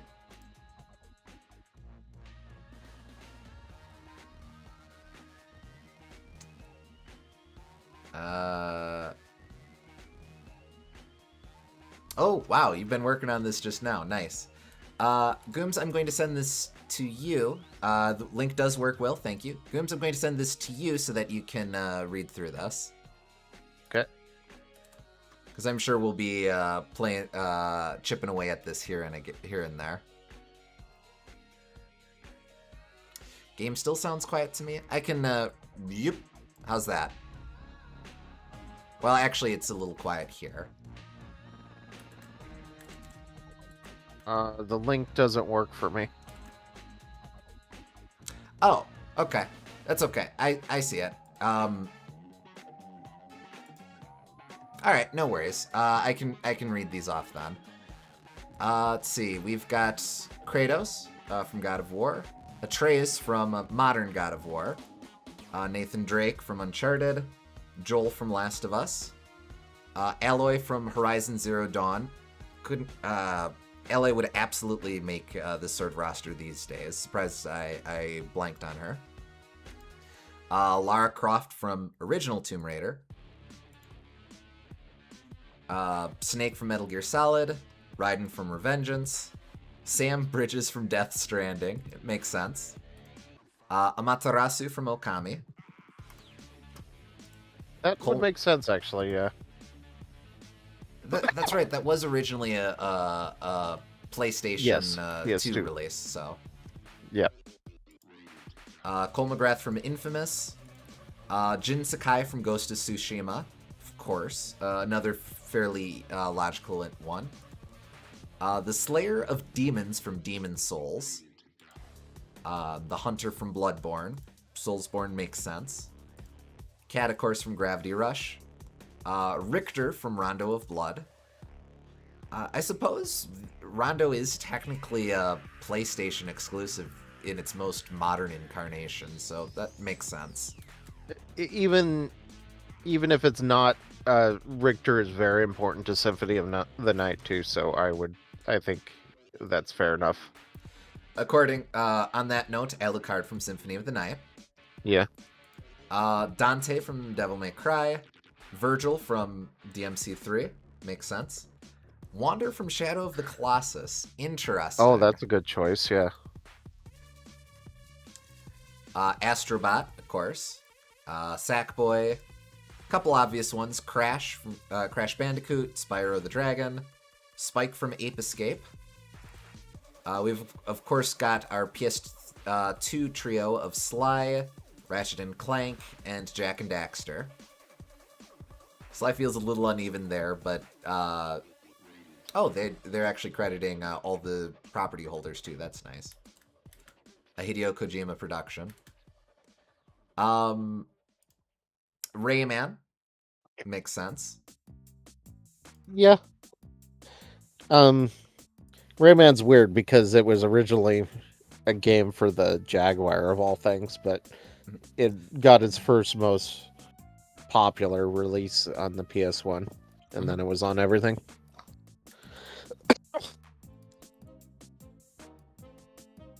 Let's see, Klonoa makes sense. That was a PS1 Yeah, exclusive. Klonoa is a good choice. Knack Baby. Parappa the Rapper. Oh, this is fun. Leon Kennedy from Resi 4. Yeah. Honestly, a lot of routes you could go with a Resident Evil character. Leon's probably the guy I'd have most fun with, but like Chris Leon or specific Jill you could do too. Leon specifically because it's that it on one hand Resident Evil 4 has the strongest association with Nintendo, but on the other hand it is also the biggest Resident Evil game, and Leon's the most popular character, so I guess that could work. Yeah. Let's see. James Sunderland from Silent Hill 2. interesting, Yes. but if you're doing a Resi Evil, makes sense to have a. I could also hear an argument for Pyramid Head, but we get into the weird territory of people doing stuff with Pyramid Head that Pyramid Head probably shouldn't be doing. For example, being Heather Mason's stand. Yeah, but of all things to not give a crap about that, I think this is the fair enough. I, I would expect this. I wouldn't hold it against this property of all things to get that wrong. Perfectly fair. Let's see. Dead Space, Isaac Clarke. Yep. Cloud Strife, makes sense. Yep. Lightning from FF13. Interesting, but I like the idea of representing different eras, PlayStation eras of Final Fantasy. And You could probably afford Squall in there too, because it actually outsold Final Fantasy VII. I don't think I knew that, but that makes sense. Oh wait, no, it didn't outsold it. My bad. I was reading this wrong. You beguiled me. You fibbed. but it was close to it.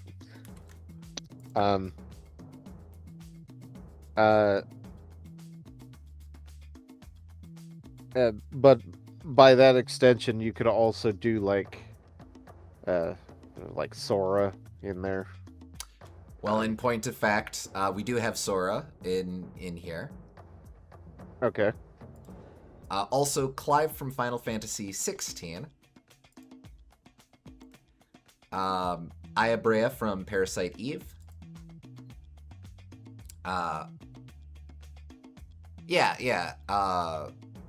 It might be a little funny how she shows up, but since Parasite Eve is a licensed property, but Square owns the character, so maybe it's just a House of the Dead, Curian Manor sort of situation where they just have to play around it. I think a Grand Theft Auto character would make a lot of sense too, honestly. CJ absolutely would make sense. Let's see, 2B from Nier Automata. Here's a section where you know Will made this. Fei Fong Wong from Xenogears and Cosmos from Xenosaga. Uh-huh. Nah, I mean, I'm teasing, but those make sense. Cosmos, I would agree with. I don't know about the other one. The main character from Xenogears. I assumed as much, but Cosmos appears in a lot of crossover material, so that's the one I would expect, if anything, would actually get referenced. But makes sense. Yeah. Aegis from Persona 3. Joker from Persona 5. I think the idea of Cosmos and Aegis being in the same room together is fun. 2B as well. Vibri from Vibribbon. Yeah, that's the one I was thinking of. The Prince of All Cosmos from Katamari Damacy. He'd be just a little guy. Nah, it'd be fun. Sir Daniel Fortescue. Heihachi Mishima, and rounding it out, Toru Inoue. Yeah, a lot of stuff I'd agree with here. That feels like a really good all-around stuff, repping a bunch of different eras of PlayStation. Maybe the only substitutions I'd think off the cuff would be maybe Ellie in place of Joel these days, and maybe Pyramid Head in place of James Sunderland, but for the most part, should be in there, just because he's so brand recognizable. If we're double dipping on series, absolutely.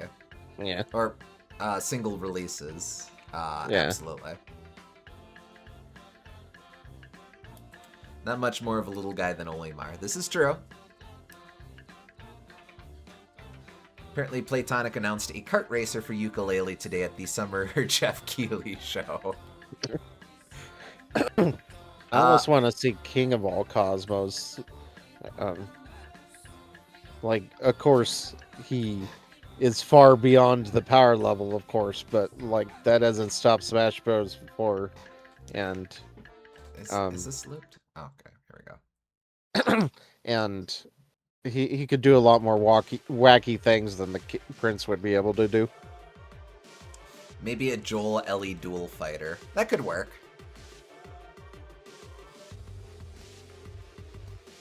Alright. We have one other story mode to run through. As mentioned before, we're going to play as Nathan Drake. But then after that, we'll probably have time for another run or two of arcade mode, and I'd be happy to take suggestions. Seeing how little Sly played into Nathan's, I don't think... I mean, how little Nathan played into Sly's, I don't know about the reverse. It's going to have a whole lot. These are coordinates. Well, no, but... Someone was plotting a route to something. But how about a break for a change? You know, there's nothing wrong with enjoying a little quiet time. Come on, Sully, you don't go through the trouble of making a map like this unless you're after something pretty valuable. Or hiding it. Sounds like something we need to get a look at. Better us than someone else, right? Yeah, well, speaking of someone else, whoever wrote those pages is gonna want it back. People want all kinds of things. It's getting them that's the trick. Fire up the plane. We're heading out. This isn't a reference you're going to get, but it is kind of fun that it's starting out at the beachside bar that shows up very early in Uncharted 2. Mm-hmm. If I Do you remember, always go through the same order of stages? I don't think so, but I'm pretty sure we always start in the dojo. I see. You get a lesson from teacher. Gun. For his neutral special, he pulls out a gun.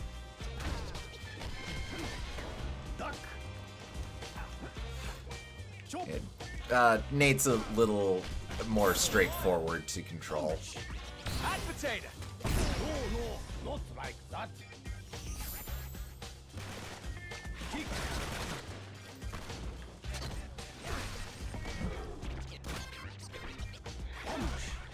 Wait, Sully, where the fuck are we?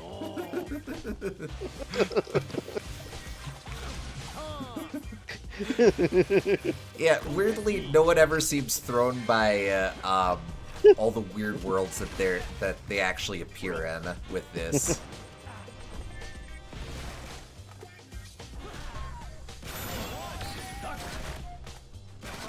That's not a very good way of firing a gun, Nathan, I have to say.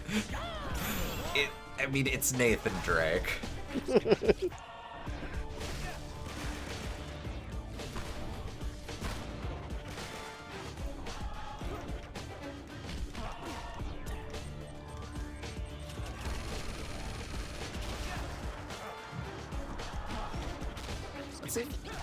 I'll see if I can show off his level 2 and 3 over the course of this.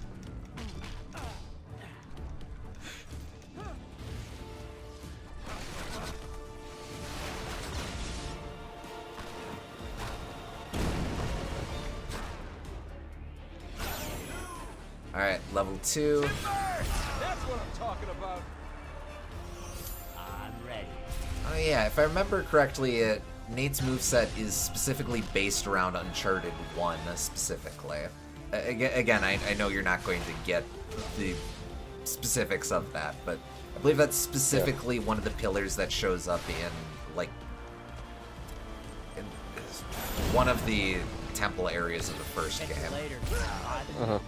yeah, bring it on. Something that might be fun for you to pay attention to.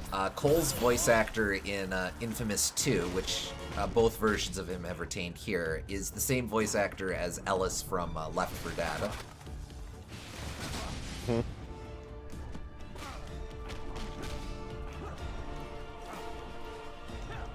So it kind of adds to it if you pretend he's talking about his buddy Keith all the time. Coming at you. crap.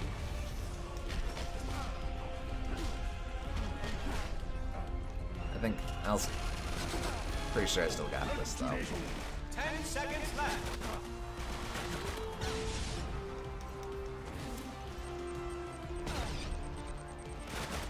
Three, two, one. Time up.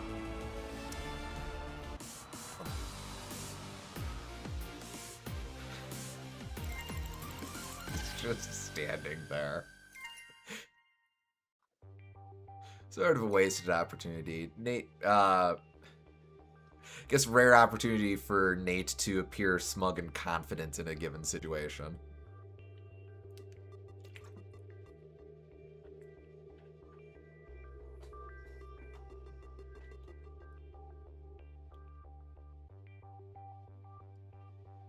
I would call Nathan oppressive if the game didn't rely on these weird super systems. Now I don't know what to call him. Probably still oppressive because that builds meter faster. Yeah. Ready? Fight. Actually, I think we are running through these in the same order as before. Oh well. If we don't encounter them here, we can check out the 2 Sly Cooper stages in versus matches. Okay. Well, stage and a half, whatever.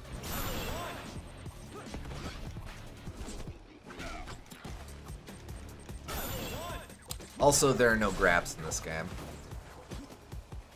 You can shield, you can taunt, but there are no grabs.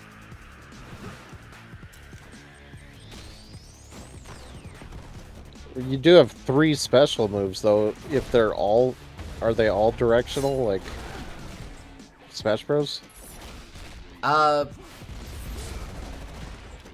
Yeah, all 3 attack buttons have are directional. So I guess that's a decent amount of moves.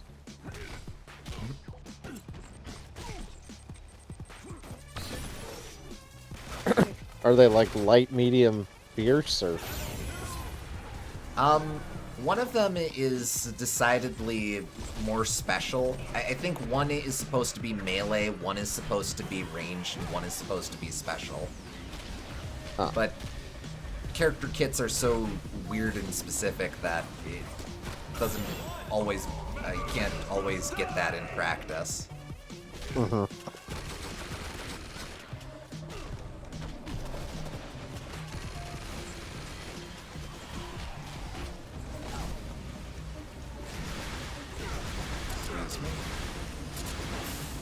Ah, man.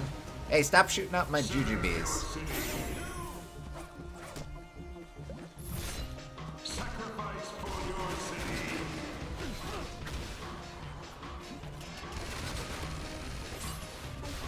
Like, for Nate, he's... No stranger to building brave new worlds. Damn panda. Thank you, Stephen Fry. For Nate, all of his melees tagged to 1, all of his gun is tagged to 1, and his cover shooting is tagged to 1. All right, here we go. Alright, now it's Drake time. Yeah, it's Drake time.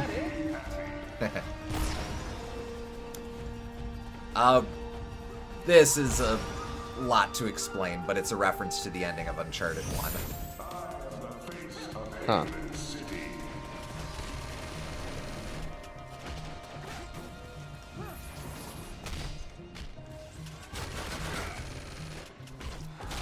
Granted, I don't really know what else you would do for Nate's super, since he's such a reactionary character by design, but given that the series moved in a pretty different direction afterwards, it's a little weird.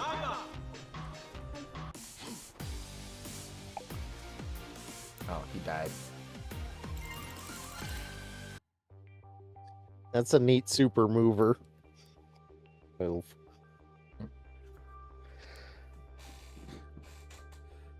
They do a decent amount of high concept stuff, I suppose, with some of these. If we play as Raiden, I'll try to show off his level 3. It's a fun idea. Oh, here we go. Paris, Sly Cooper. Not in Shambhala anymore. You can't stop me. I detect danger lurking. This battlefield will do. Ready? Fight!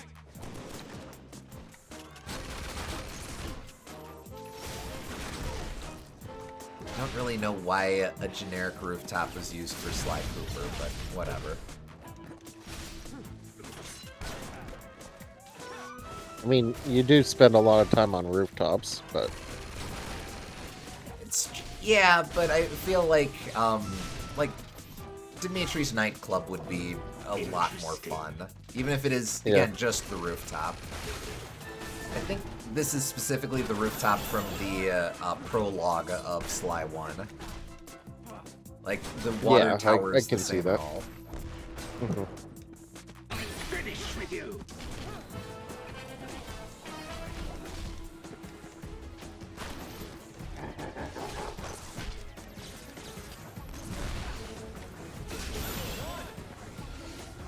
This I forget what this is supposed to be.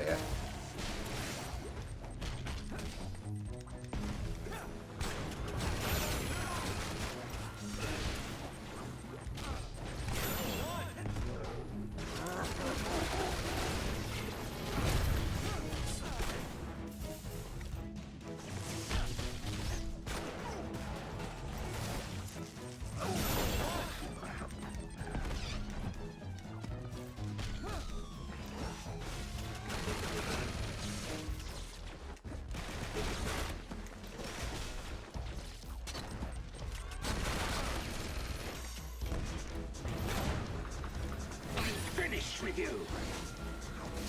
Oh, you also don't have an recovery move. But I have your back. it's not really a game that lends itself to. Oh yeah, they put the Rhino from Now it's Ratchet break and time. Clank in here. That's cute.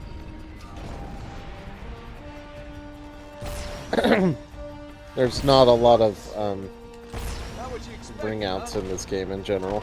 So Yeah. This Ah, man. could be Oh, bad.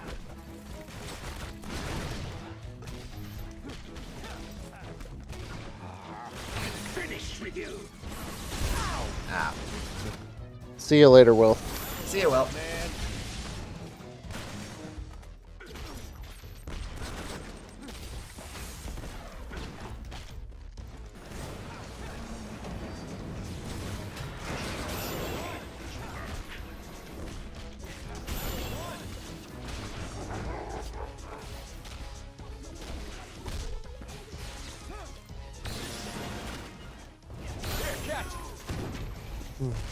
Maybe that's a character from Toro or something. I'll check in just a sec.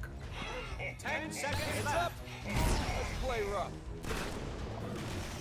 Come on. That background element.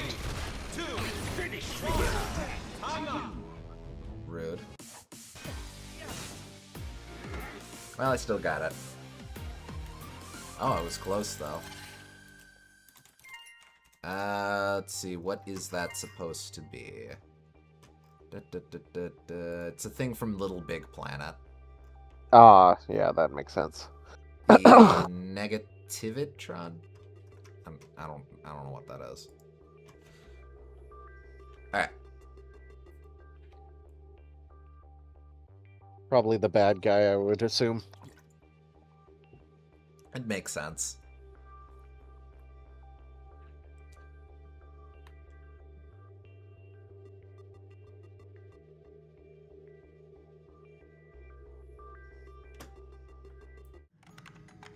Ah, shoot. Will left before the Ape Escape level. Oh well. Not in Shambhala anymore.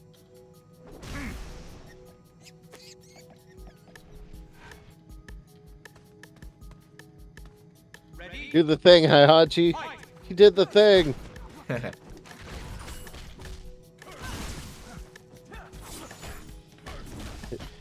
He got paid $5,000 to do that. But, Pretty much.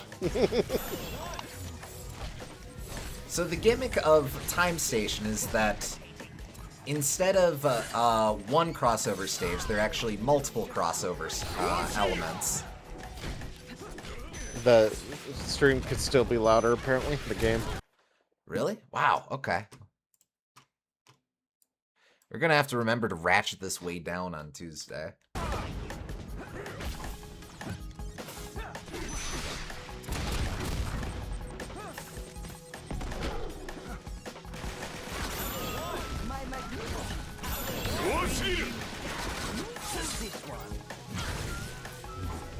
Yep, here we go.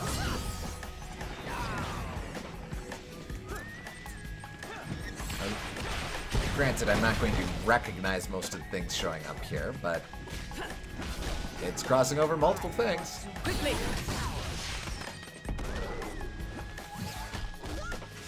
I am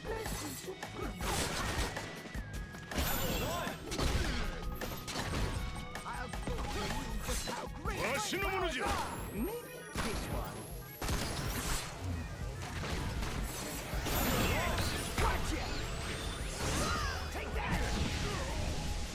Hello.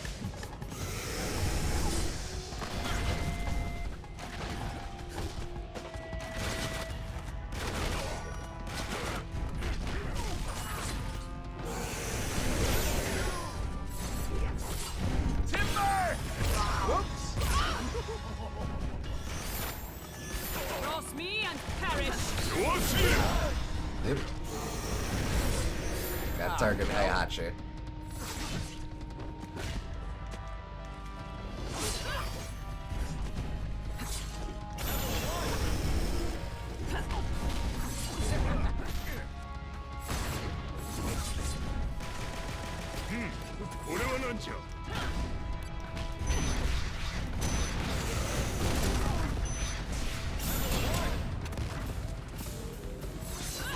Look out! Now that sucked. Quickly!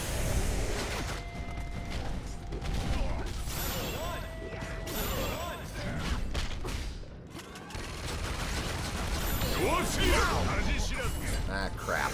Okay. Let's try this one more time.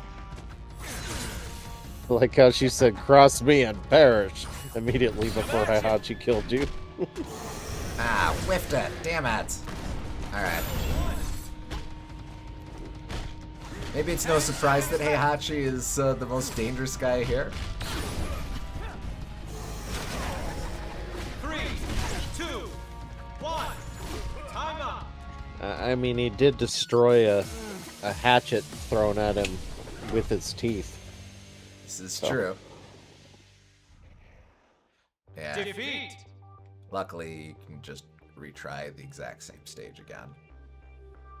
Defeat.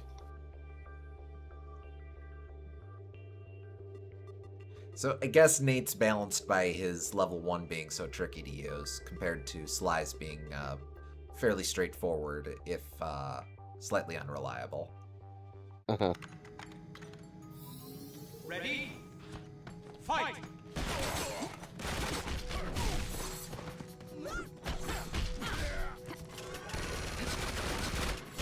I am blessed with some. This should be a lot of fun.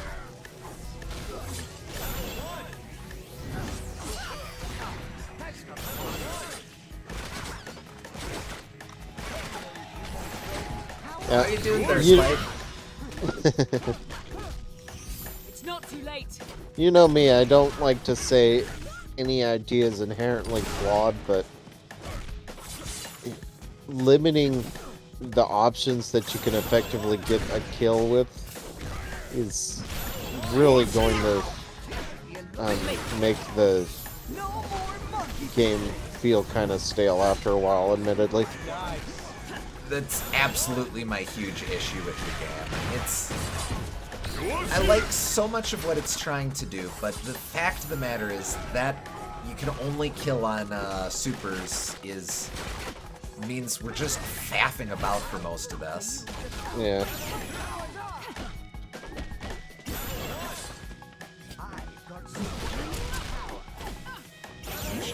probably try to build up level 3.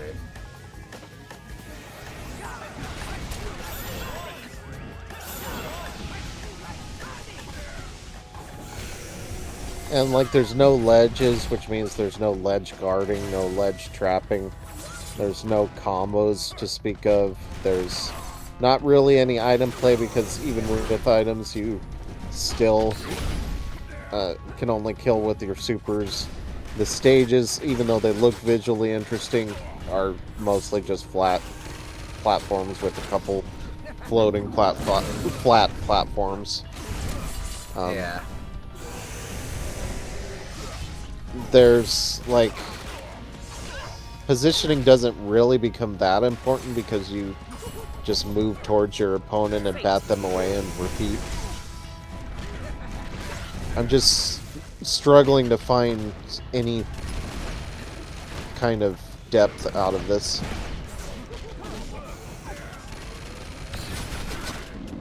Quickly! Mercy is mine to give. Yours,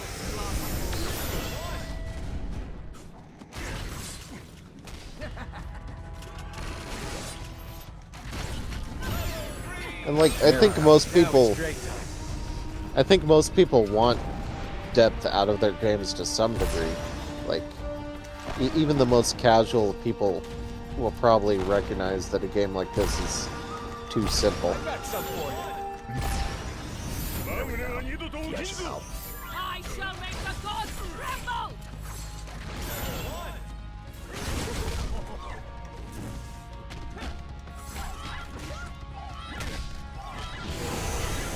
Like, I really respect that they tried to come up with something distinct from Smash Bros. I know how tempting it must have been to just do the thing that works, but...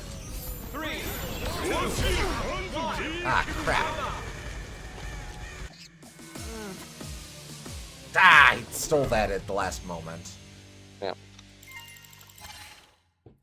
Damn it, Heihachi. Yeah, there's... I'm trying to think of what else they could do, I guess. I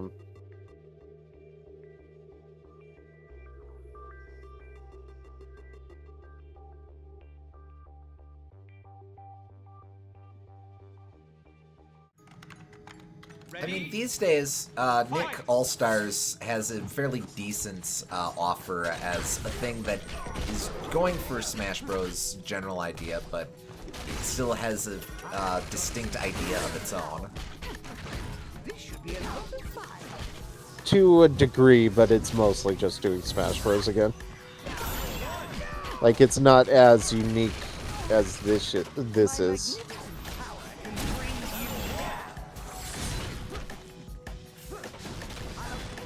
Right, I keep forgetting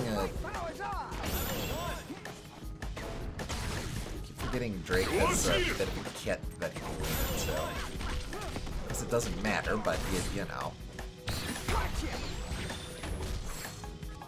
Quickly!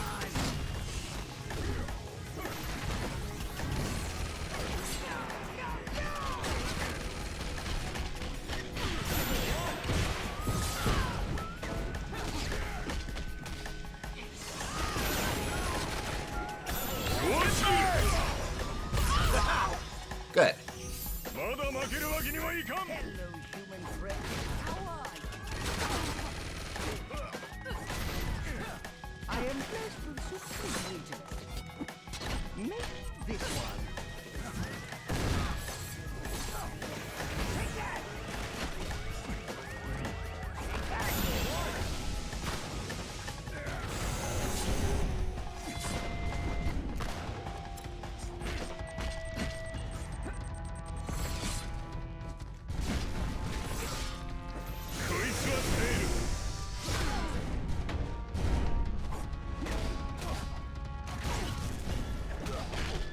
Quickly!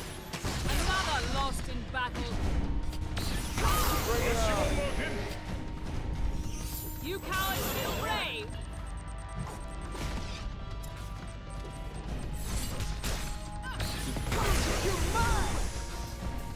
Wait, oh, I thought I was Nariko for some reason. That's what I'm talking about.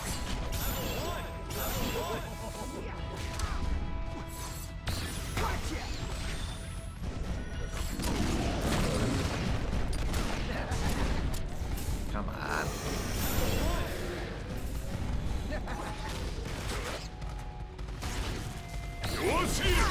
Ah, crap. Don't do this to me again. Hot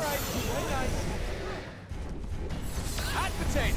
Oh, you are gonna make the papers.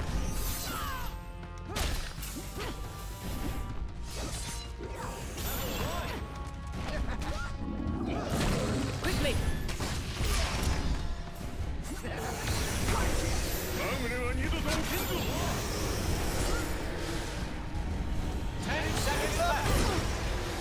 That'll do.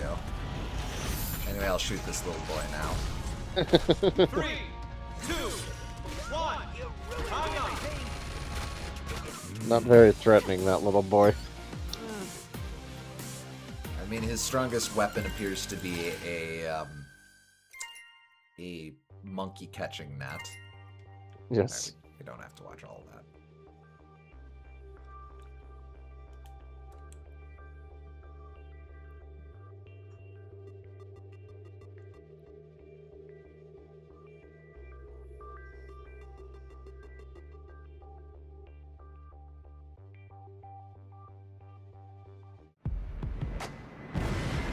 Ready? Fight!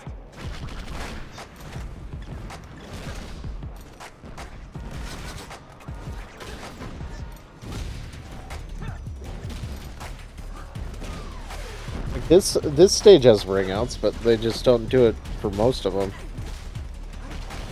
And it only has ring outs for like the first stretch of that.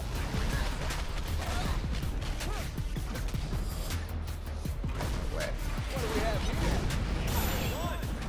Okay, well I'm over here now. Fun, guys.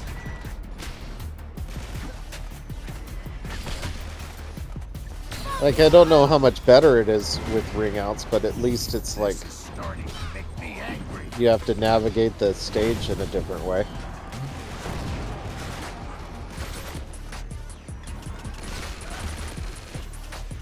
This could help.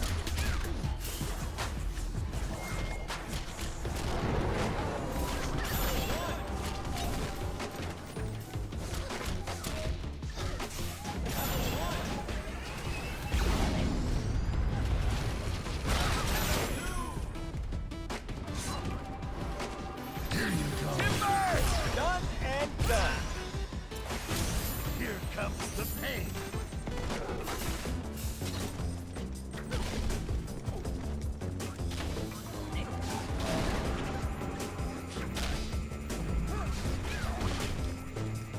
This reminds me of Steam Gust Forge from Air Riders. Oh, interesting.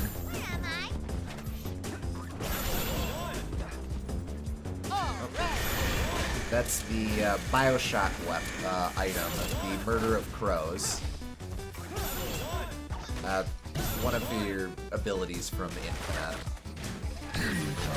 Unfortunately, they cannot murder in this game. Distinctly not. Coming at you. Ah, whiffed it.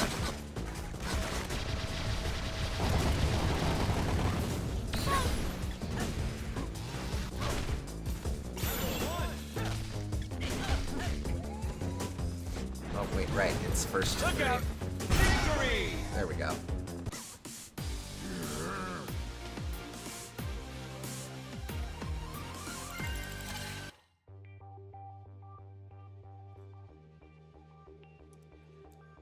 Oh, here we go. You'll get to see Raiden and Big Daddy in action.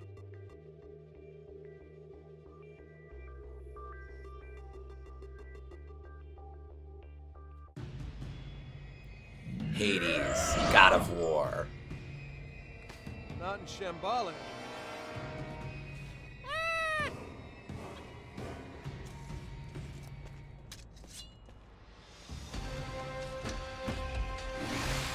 Although we have seen them before. Fight.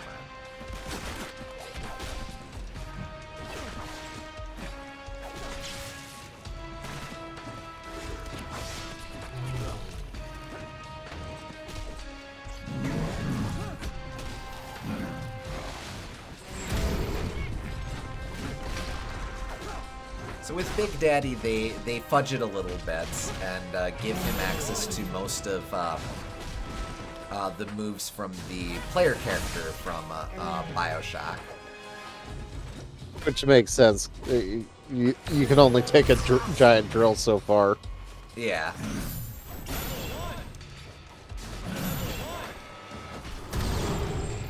You can make an argument for why that would work, but it's still a little janky. Ah, come on.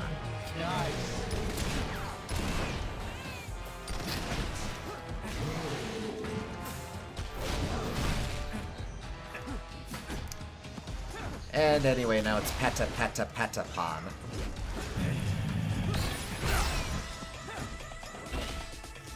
Until death.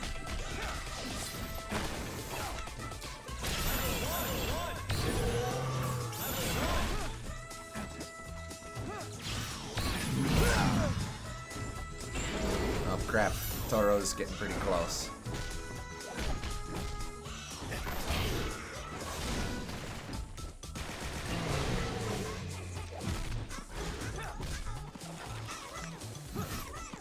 Here we go.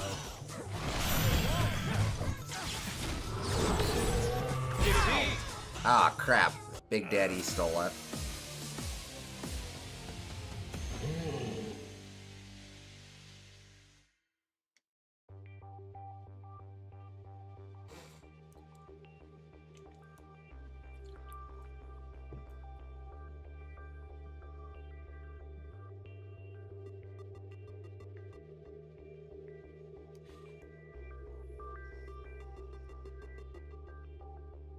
I guess certain characters want to get far away and certain characters want to get close.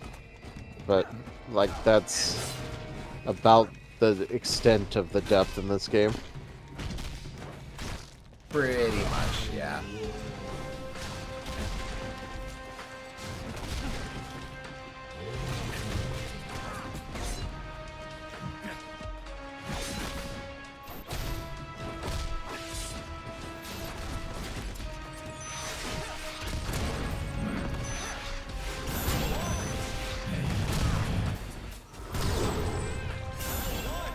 Come on.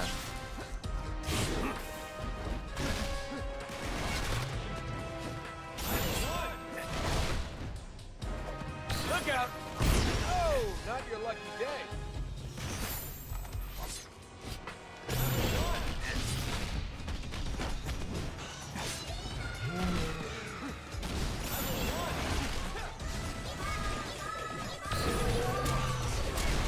I imagine this would be funnier if I was familiar with Patapon.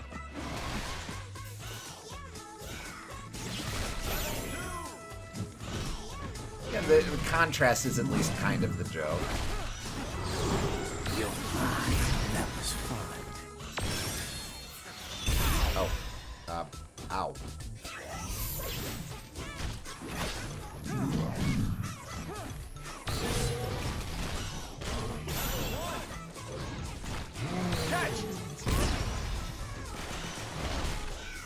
Alright, I just need to bully poor Toro.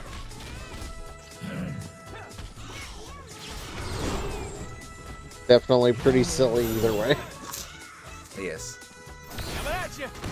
Ah, I know come that- on! I know that they go Pata and they go Pawn.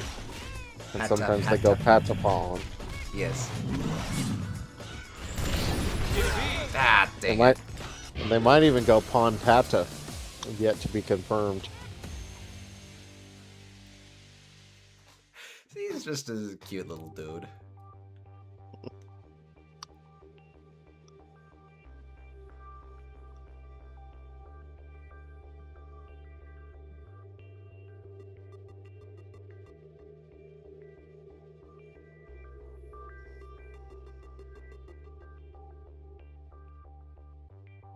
So, Really knowing needs- nothing about the game, what do you think that fever means? Do you think it's like a high score multiplier? Or do you think it's like that end of the stage where it gets really difficult? Or Well, what do you it's- think?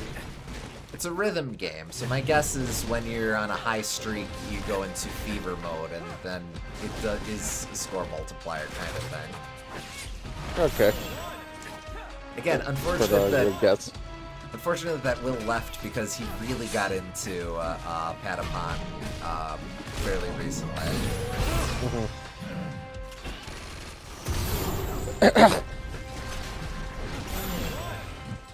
I'm building up to my level 2. That's not a Sony series, though, is it? It is. It is? Yes, it was one of the big Oh, Sony yeah, on that's Nintendo right. thingies. That's right, yeah. Alongside, or along the lines of Hot Shots Golf / Everyone's Golf, which incidentally also shows up in this game.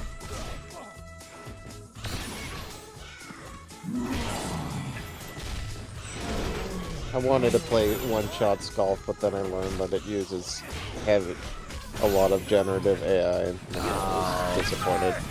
Yeah, no, that's fair. Oh, that was a waste.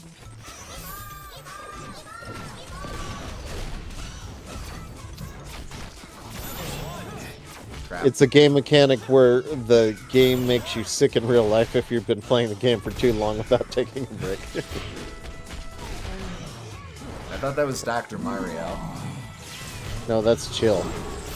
Oh.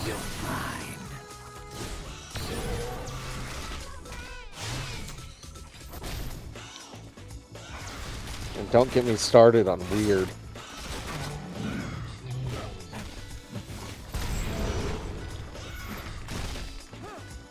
What do you think the weird sound, the weird music in Dr. Mario would sound like if it existed?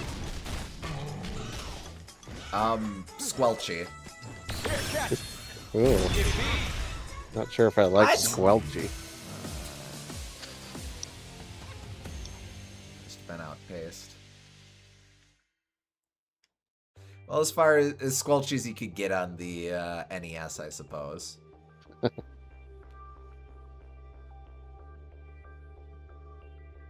So you're saying it's even worse than squelchy? I mean, it probably sounds better on an NES. More the thing that as it gets covered in other stuff, it becomes more squelchy. Oh. So you'd have an entire outcropping of people that would go, this was better on NES, but then the director would be all like, no, this is truer to the original vision. We always wanted it to be squelchy. If you listen to the arpeggios at play here, it's obvious how squelchy this was meant to be all along.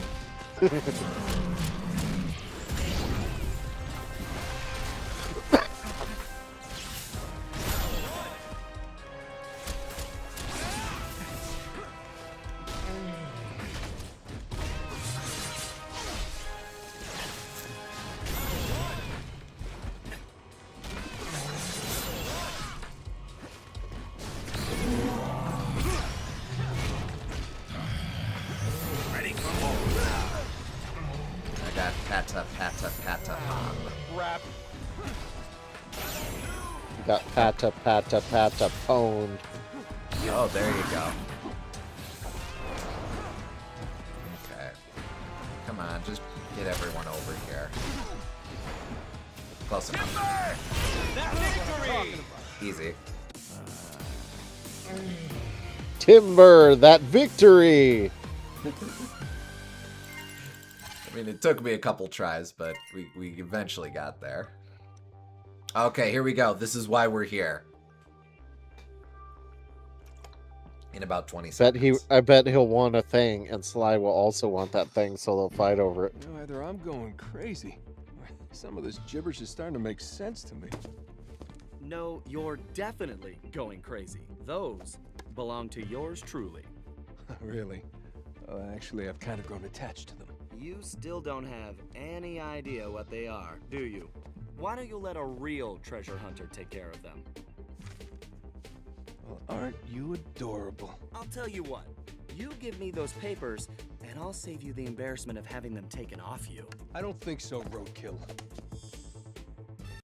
Okay. Why did Sly get better lines in Nathan's story?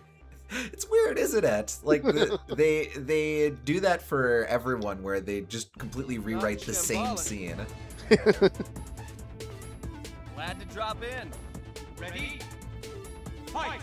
And sometimes it's like, yeah, I'm edgy. Yeah, I'm edgy. But sometimes it's like actually interesting character writing, and you have to wonder whose assignment was to cover each given character on each given occasion. Oh, he turned invisible.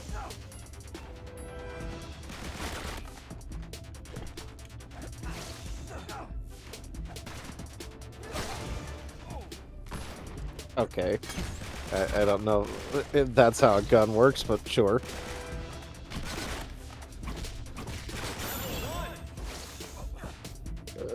Fire it straight forward and hit the guy behind you, sure. I guess Nate's bullets nothing personnel to Sly. Wait.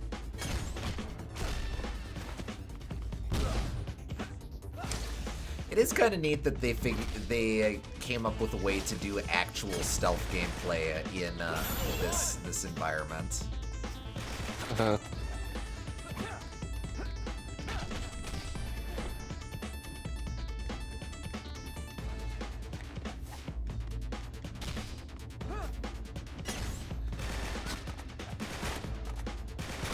Like, again, some of these implementations are a bit odd, but some of them are decently inspired.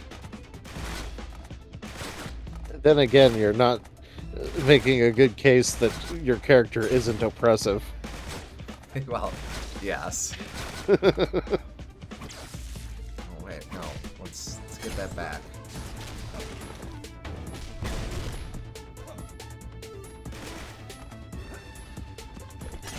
How do I vault? Oh, that's how I vault. Deus Vault.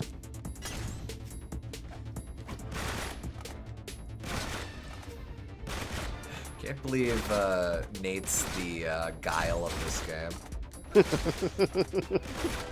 He is, kind of. Oh, well. There's an obvious flaw to this plan. Oh, he even trapped me. That's fun. You can't hold back to block. The decoy, too. Okay. You can't hold back to block when there's a move that can kill you no matter what. Yes.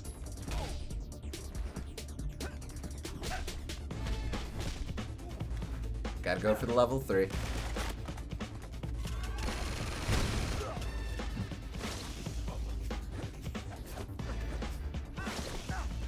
Nope. That's the one.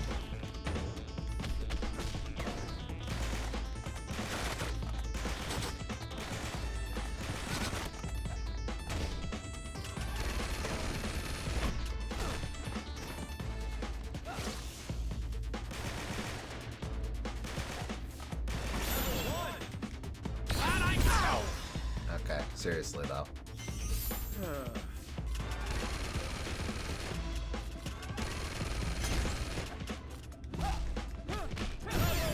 Alright, now it's Drake time.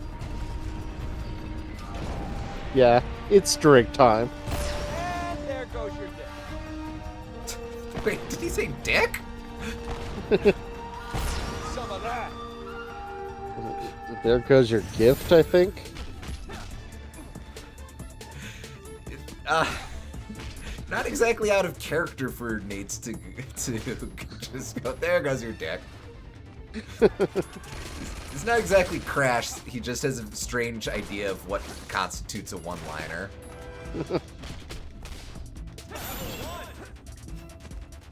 Coming at you! Victory!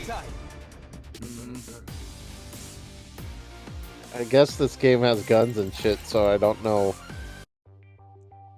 where it is age ratings wise. Indiana Jones. It's very much Gotcha. modern day Indiana Jones. Well, I know about Uncharted, but I mean PlayStation All-Stars. Oh, I see. Well, they swore earlier, so I don't know. Yeah.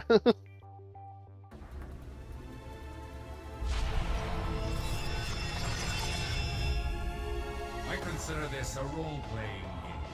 Today you'll be playing the part of a piñata. He does say other things here. We just rolled the same thing twice. I am supreme. Rated I for Indiana Jones.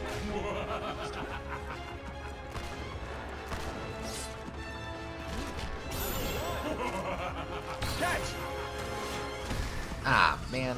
Took too long. You are not ready. That is another, Sony, or early PlayStation slogan. You are not ready. I remember that, I think.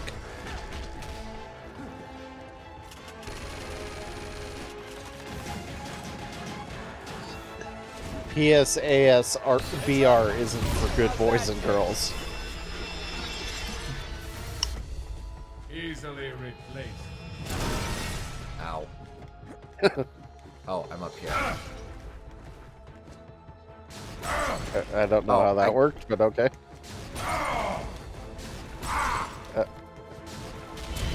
Is he gonna do anything? Okay, I guess not. He has literally no attacks when he does the head thingy. Okay. I am supreme. There's a reason why he was never a fighter in Smash. Or in Mercs, rather. Yeah. I can end this party right now. I mean, he can slam his head into things.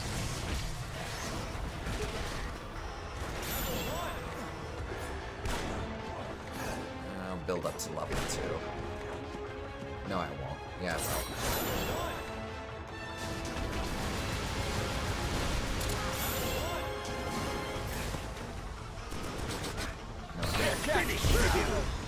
Ow. Wait, no, I died. That wasn't how that was supposed to work. I think there are several more reasons he was never a fighter in Smash. Oh, yeah. Yeah. Sorry, I've been quiet trying to answer Will's question about who I want for PSAS VR 2.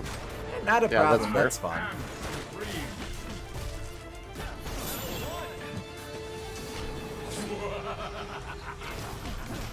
Would be a fun, completely random dude to show up in this. Polygon Man might have made for a good Mercs model when we did the Crazy Red experiment. It's a total monkey's paw of a purchase. Oh, sure.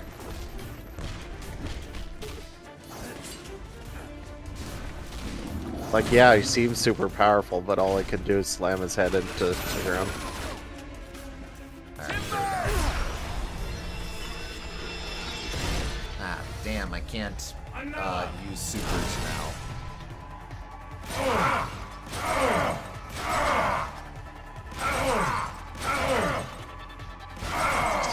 So how do you lose this fight exactly? I have a limited amount of stocks. I cannot lose. Better than Okay. I thought. But also it's quite a lot of stocks, so it's Yeah. fine. I am supreme.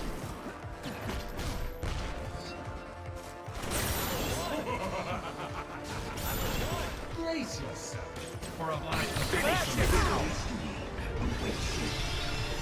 I like these odds.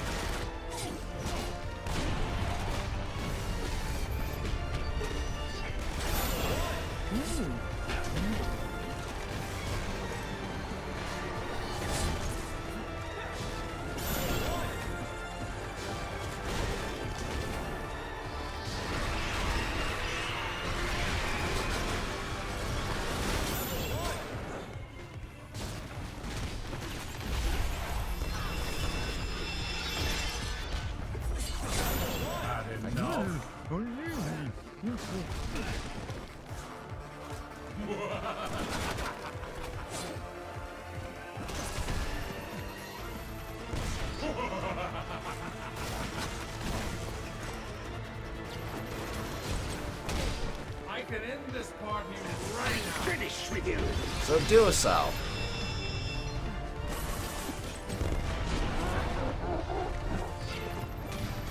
Oh, it's that guy again. It's the cool reference I don't... Oh, he ate me. He stopped eating me.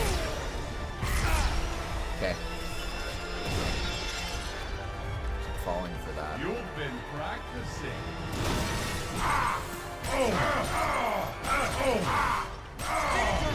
There we go.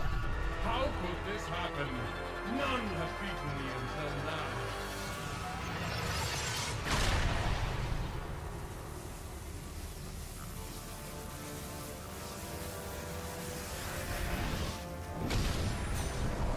Mr. Hand, he is not. Be a decent compliment to Master Hand at least. Yeah. Sully, man, are you a sight for sore eyes? Yeah, I missed you too. I'm not kidding. You wouldn't believe some of the things I saw out there. And most of them had it in for me. You don't look any the worse for wear. Couldn't have been that bad.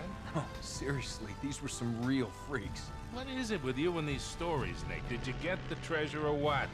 Come on, you gotta have more faith in me, Sully. All right, I'll show you what I found, if you think you can handle it. Whoa! Yeah, I don't know what you've been up to out there, but this old crate hasn't flown this well in years. Keep it coming, kid. Let's see where it takes us. I don't fully understand Punched the a chicken. What? I didn't. Forgot about that line. I don't quite know what or understand what this power is that the characters get from defeating Polygon Man, but I guess it soups them up for whatever their other adventures are. Guess it soups up the plane, too. Pretty much. All right. There is only one other thing that I'm going to have us take a look at. Just do a quick, check out a quick stage. But then from there we can just do this however we want. Is there any particular character you'd like to see me play as? I don't think you ever actually did punch a chicken there. Yeah, I don't know about that. I think it's in Sir Fortescue's moveset. I don't know. Huh. He throws a chicken drumstick.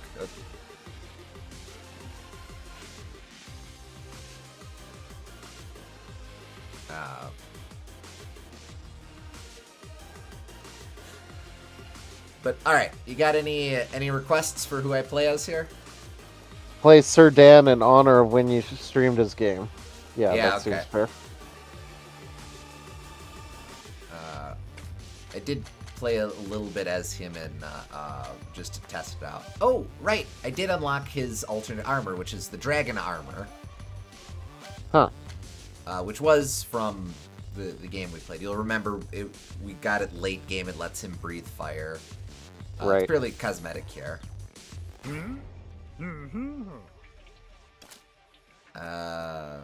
Let's share this dance. That is someone we will encounter in Thieves in Time. Okay. All right, let's rock. Yeah, okay. And... I won't fail you. Sure, okay. Select your level. Alright, let's see. Alden's Tower from Infamous. Here we go.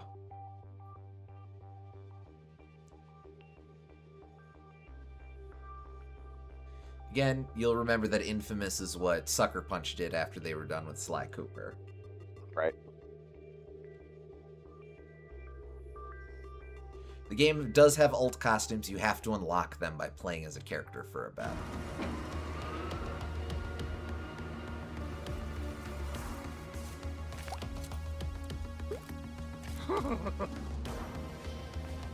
Glad to drop in. Last chance to walk away. Ready? Fight! He doesn't get a line. Nariko's kind of boring.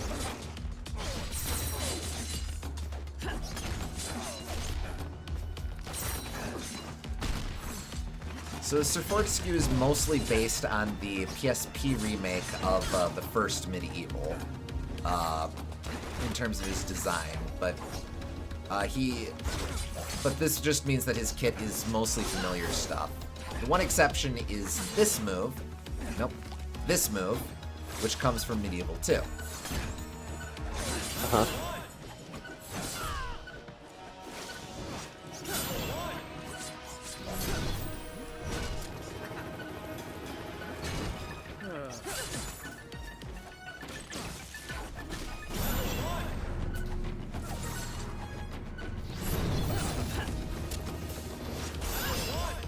Quickly! I'm so much better when you're angry. I am going to hunt you down. Sir Fortescue's level 1 is kind of hard to use. I shall not hesitate.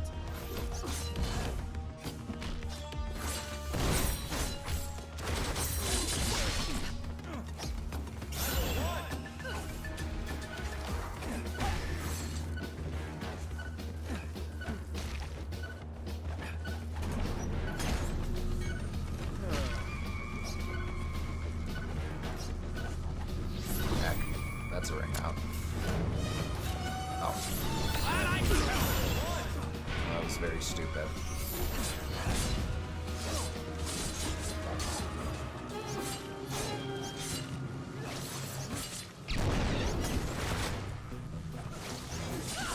Quickly!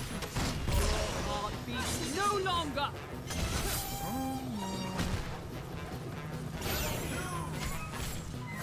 Alright, now we've switched over to full Sly Cooper mode.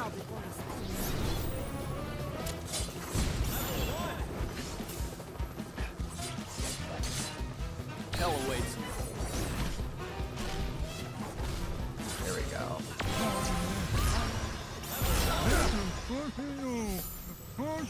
Get ready to be rocked. Before it's too late. Very much. Likely to put you behind bars. I'll note as well, this music is from Thieves in Time, another preview of the upcoming release. Huh. I do not remember the context it appears in game, but it is called Woe Camel Woe, which is, of course, a Looney Tunes reference. Paralyzing punch.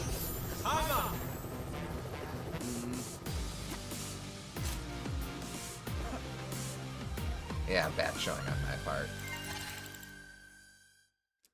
But you get the idea. It's Oldenstower, kind of a weird pull for Infamous, but it's a vertical ascent, and then Carmelita shows up to cause trouble. Uh-huh. Select your character. Okay, alright. That was all the stuff I wanted to show off. We can continue messing around with different characters if you want to see them. I can do them in verses here. I can do their campaigns. Whatever people want to say. I'll leave it to chat. Yeah.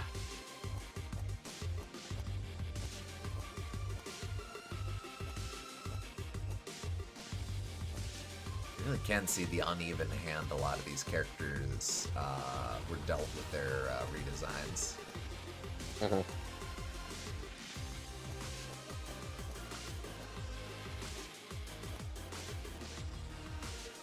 Be curious about seeing Dan's campaign? Okay. Select your character. Down for that. I'll stick with standard colors. Sure. And just so we get through it quicker, I'll set it to hero. Ah, Sir Daniel Fortescue, having somehow defeated Zarok and banished his dark minions from Gallowmere, he has taken his improbable place in the Hall of Heroes. But after centuries of revelry and mirth, word has come that a new threat gathers in distant lands.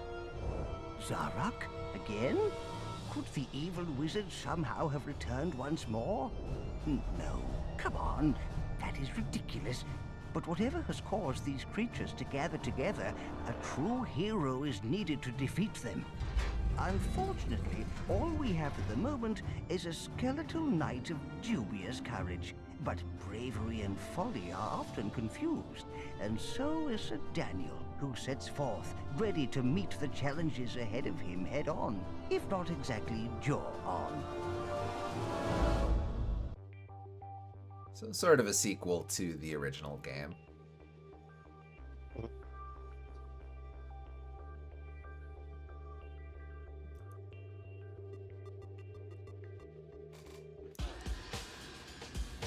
Like I said, Sir Fortescue's moveset is largely a reference to his abilities in the first game, which means lots of play of different weapons with specific effects.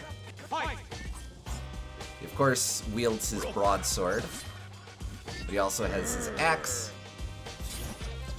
his hammer, his bow and arrow.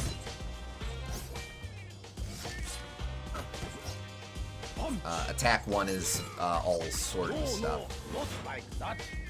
He can summon his golden shield.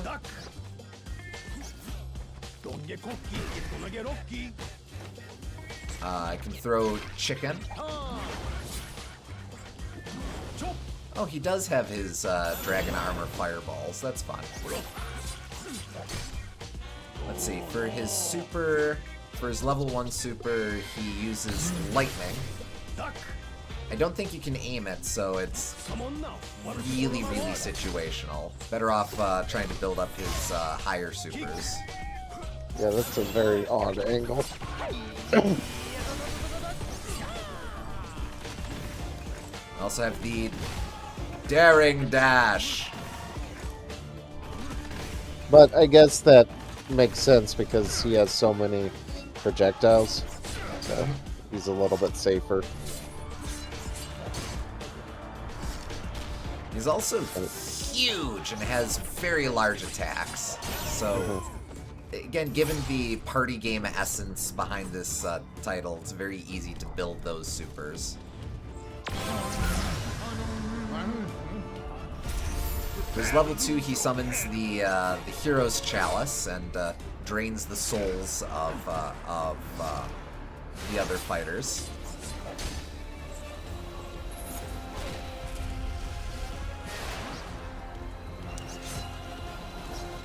Now that I've played Parappa the Rapper, it's fun suddenly recognizing stuff like, oh, there's Master there's Prince Fleecewallow back there, there's Instructor Mussolini right there.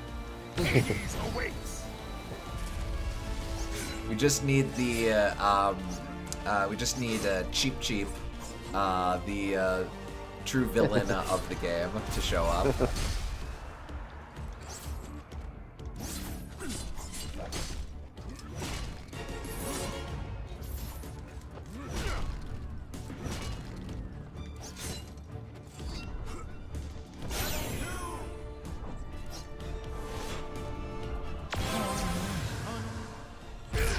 What? Oh, okay. Level 2's a lot safer to run. Yeah.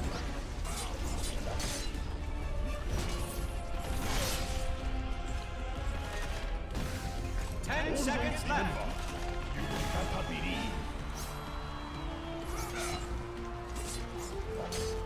3, 2, 1. Time up. Yeah, and you're easy, I'm just bullying him. Oh, yes. Love his animation. That was your avatar for a while, wasn't it? Yes. Yeah. I used it somewhere, I think. But yeah. Like I said, if nothing else, this game advertises the ever-loving hell out of Medieval. Yeah. Again, his design is specifically from the PSP remake, which I don't think is great, but it certainly, in this where you can get that wackiness and just have it be fun, it works really well. Uh-huh. Dreamscape, Little Big Planet.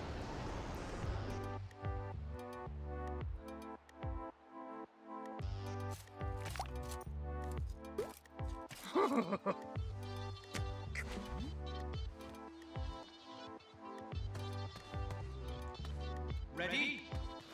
Fight!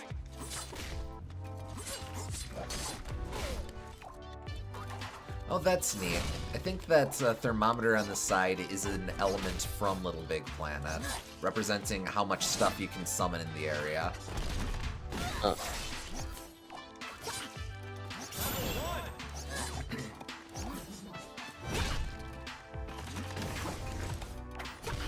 Try to build up to level 3 here.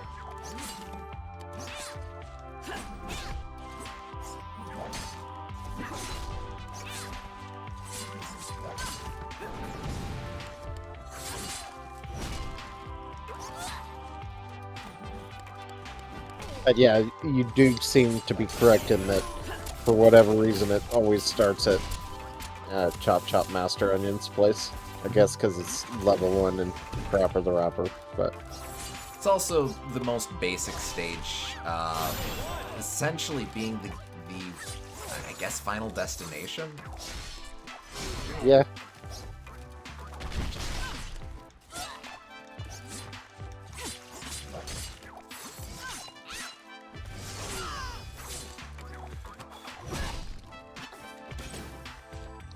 And also no one can complain that it's the wrong choice for Parappa the Rapper. Like, of course it's Chop Chop Master Onions. Yeah, absolutely.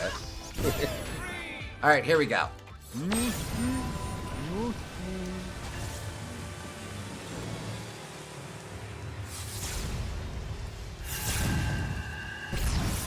It's the good lightning from the end of Medieval. Okay. Obscenely powerful. Yes.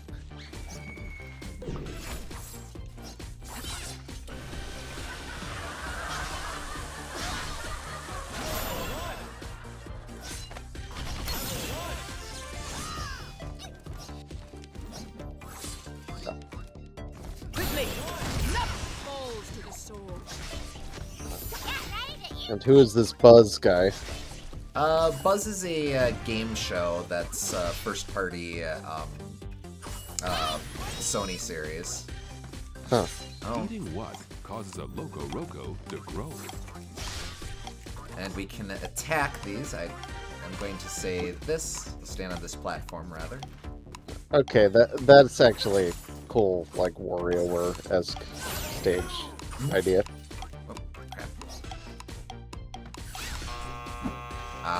We were both wrong. We got a dozen lifetimes of dents rolled into one.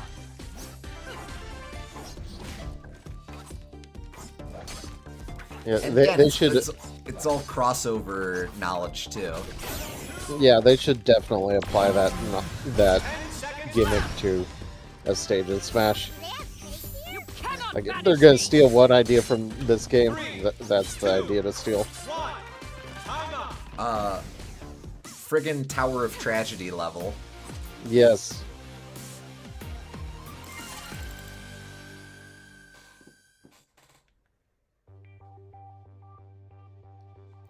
But yeah, it's really neat that that one sequences directly from the creativity of Little Big Planet to the trivia of Buzz.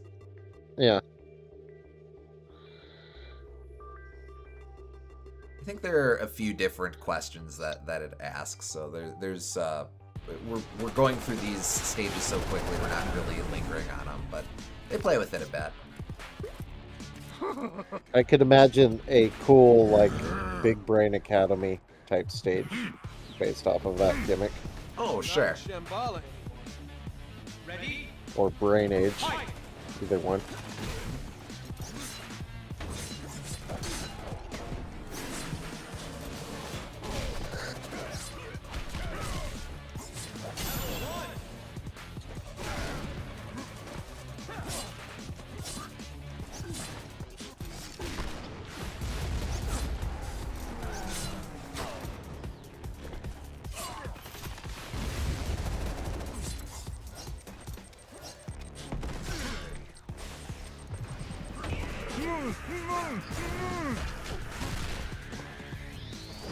keeping in tradition, Sir Fortescue is of course voiced by a guy or wearing a bucket over his head.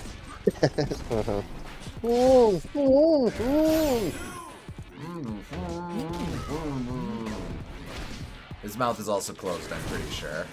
Yeah.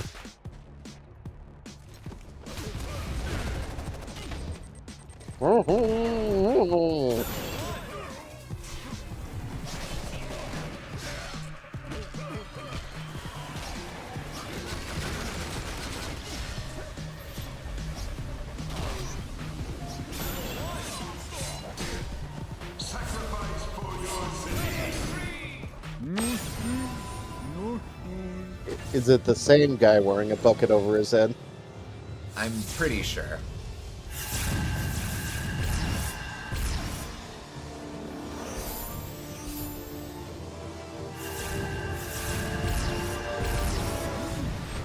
That should bite us over quite nicely.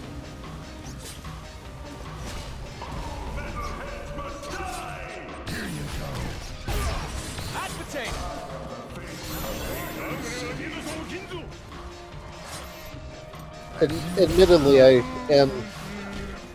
Daniel does seem a bit more fun to play as because at least he's doing different things with his attacks. He's a lot clearer of how he's implemented, yeah.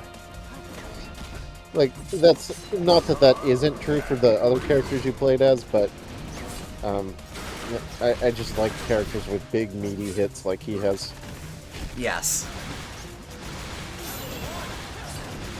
This game doesn't really have an equivalent of smash attacks, but so just having someone doing big, powerful things all the time is nice. Yeah. Wanna play rough? We'll play rough.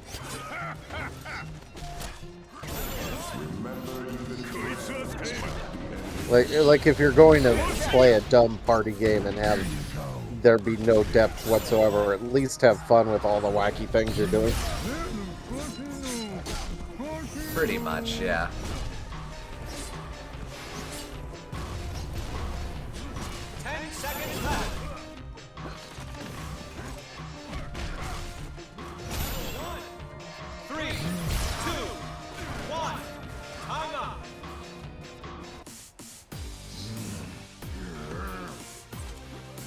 Big, meaty attacks! Pretty much. Yeah, I'm definitely running away with this on easy. That's okay, though.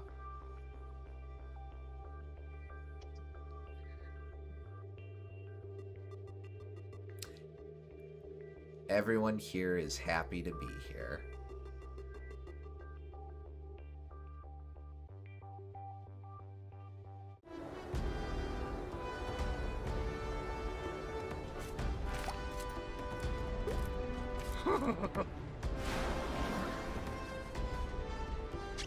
Time to jam!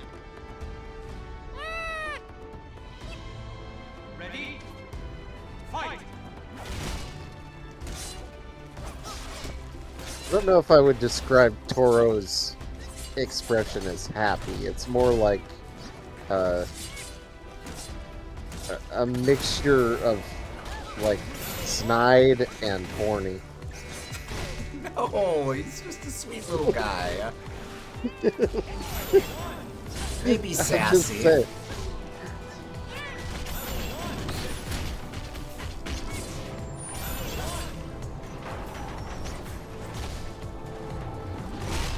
I guess Sackboy is your grappler.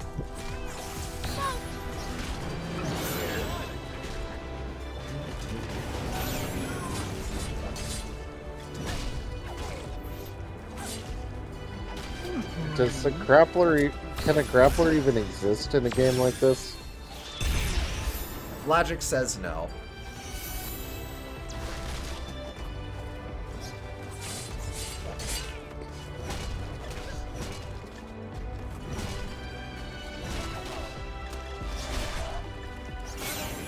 What did Parappa say? I'm 10!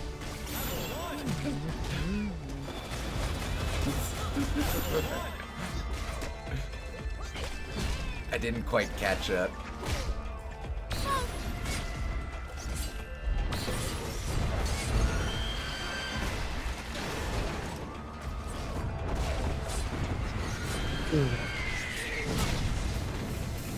Maybe we can do Parappa next to solve that mystery.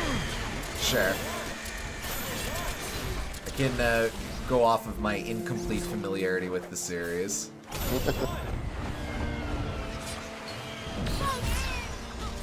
Oh, that wasn't Jujubes. Here we go.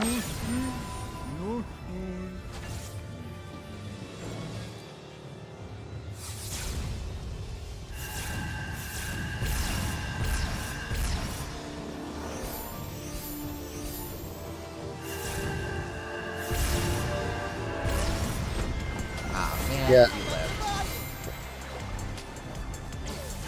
Imagine Zelda's Final Smash, except you can now move around.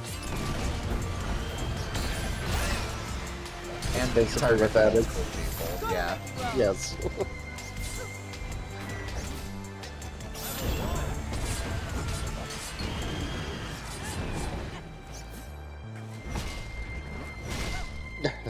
Note that Zelda's Final Smash is known for being one of the most broken in the game. Yes.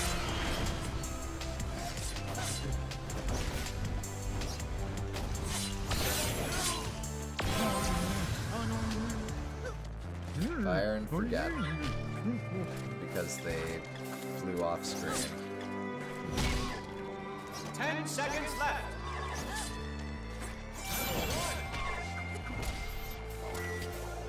3, 2, 1. Time up.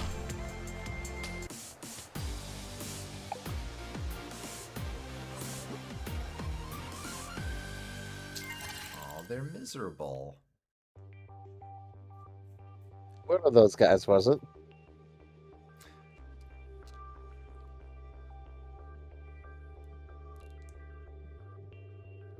It just goes to show that competition breeds more misery than happiness.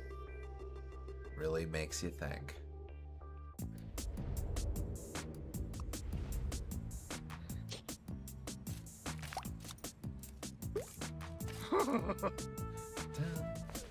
Glad to drop in. Last chance to walk away. Ready? Fight! Alright, first to 3. Raiden needs some lines too, like "let her rip" or something. He gets a little bit more to say in his campaign, but yeah.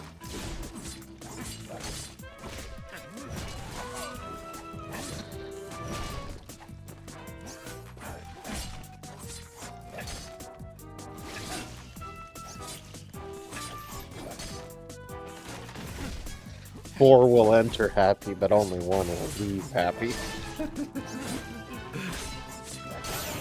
Really says a lot about us as a people. As a society. Yes.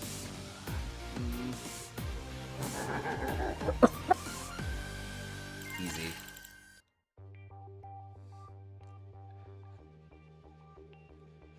Well, here only one. Here, 6 enter. Only 1 will leave happy. Only 1 is entering happy, for that matter.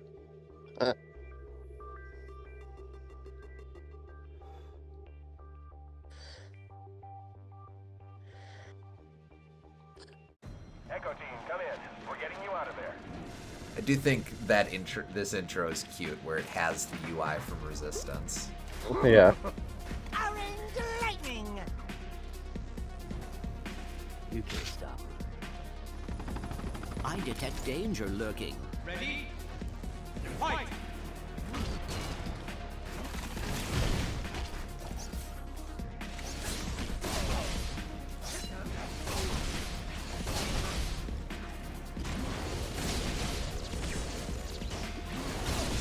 Be advised, you have airborne hostiles close to that. Get the hell out of there!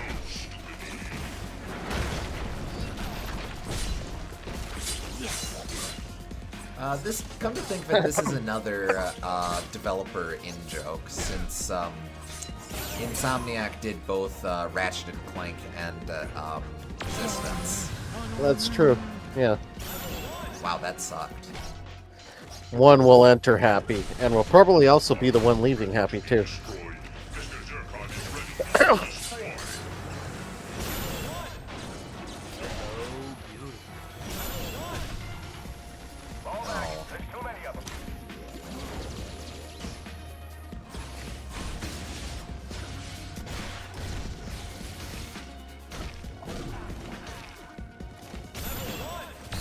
Specials and they keep piling up. Careful, or we will be terminated. Thanks for the armories.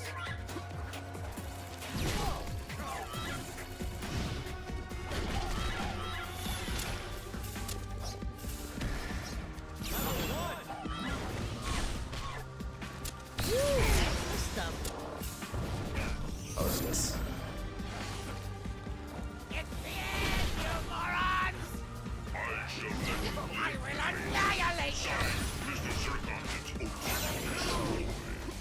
Alright, let's try it from over here. There we go. Just needed more space.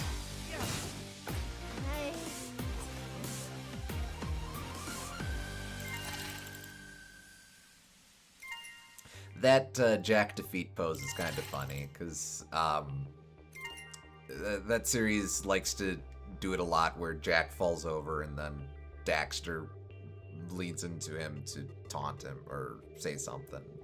Kind of setting that up. That's cute.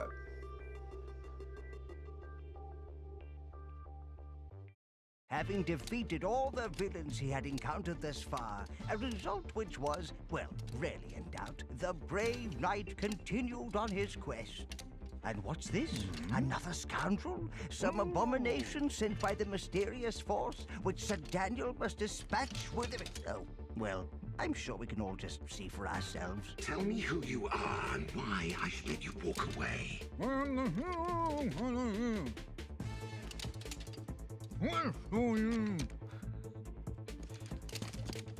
Not good enough, I'm afraid. Hey, that's awfully rude. He doesn't have a jaw. He's doing his best.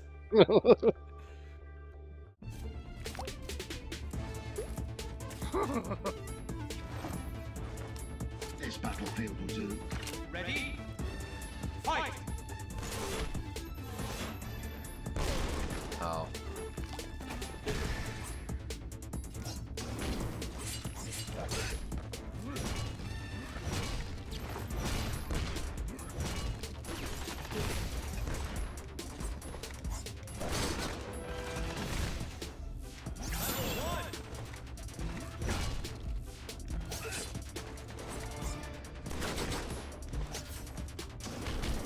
And I guess Daniel is fighting him because he is explicitly the villain in this game.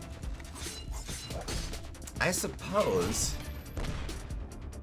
Certainly makes more sense than Fat Princess going up against Evil Cole. Yeah. Ah, come on. To go for level 3s? Okay. I'm surprised they didn't do like a evil versus good Cole thing. No, good Cole's up against Raiden. Got electric voice. I guess.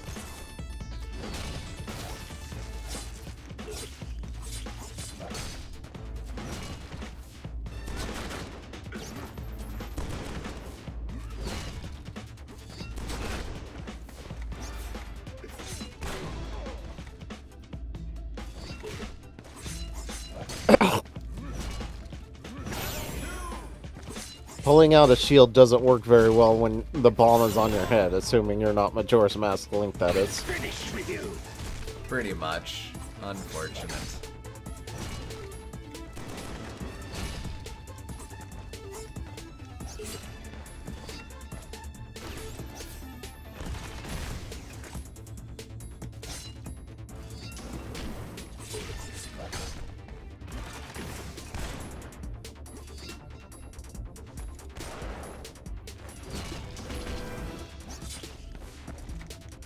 I mean, you would only know that if you're a horrible person who would let a grandma get robbed by a terrible thief. Right, SG?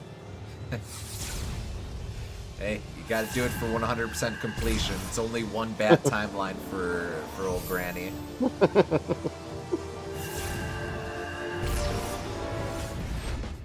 Victory or defeat. I mean, yeah, that's how it works, man.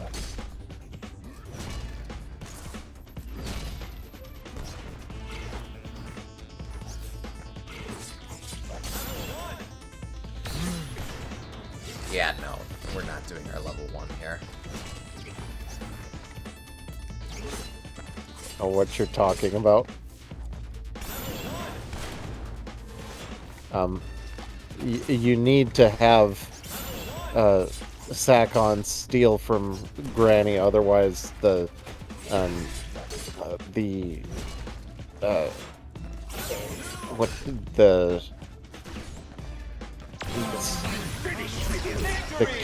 curiosity shop won't sell the mask to you.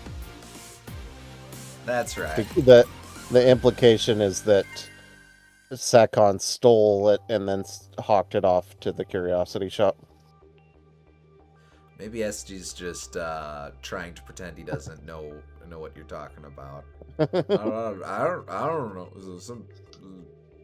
I wasn't there. It wasn't me.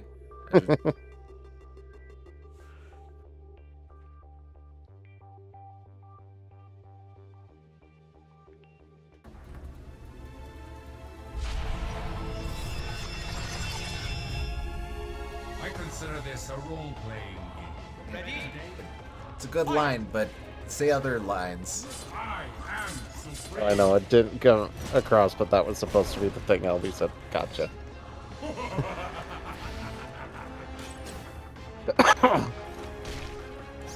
Chicken.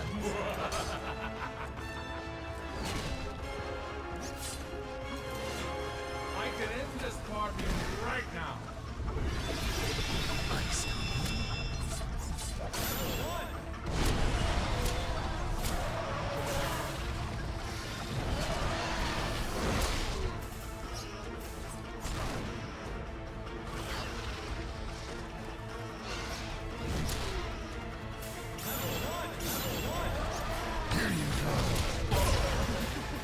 I don't even know what he did to me.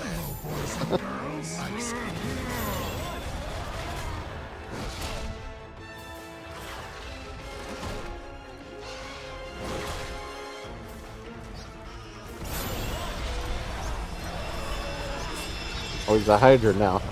Probably from God of War. Yeah, the first God of War has this really nifty opening set piece of Kratos just going ham on. I don't think it's supposed to be the Hydra, but some sort of sea serpent. You are not ready.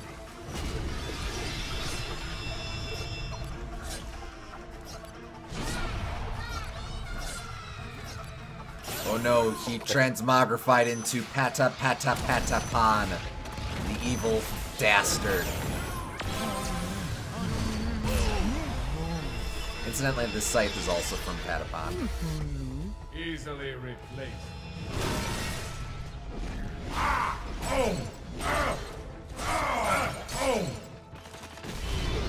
So he's not capable of killing you. Not at all.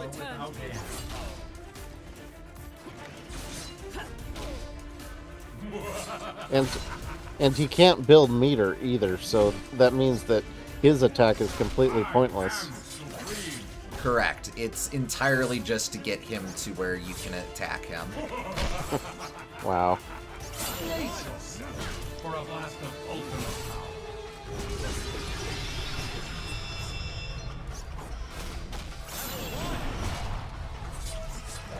Quickly! Seeing as these are all the invasion hazards, can Polygon Man turn into Carmelita? I don't know. I don't know. Theoretically, he could.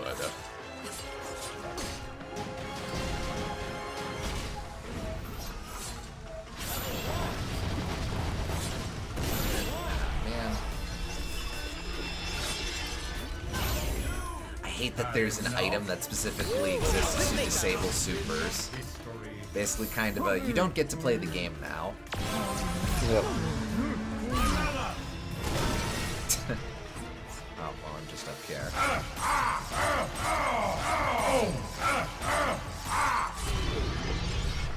I am invincible. I cannot move. If we really wanted to do a crazy red monkey's paw, we could say his head slam attack does exactly as much damage as it does in PlayStation All-Stars Battle Royale. Which is to say, none. Maybe he's just literally made out of polygons, and thus he's phasing through everyone.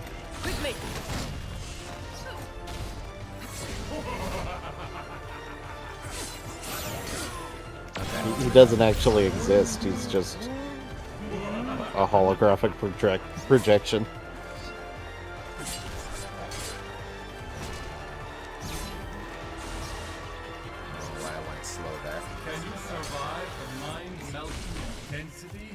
SG was not sure what voice you were going for there was.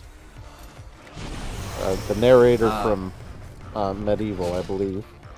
No, my voice cracked, so I was overcompensating. Oh, fair enough. Don't overthink that.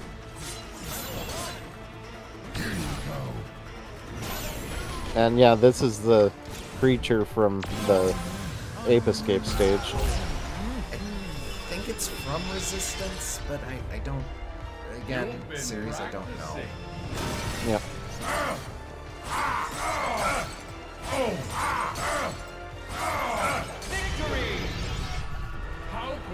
Oh, oh, ah, oh, oh, ah, oh, oh, ah, oh. Okay.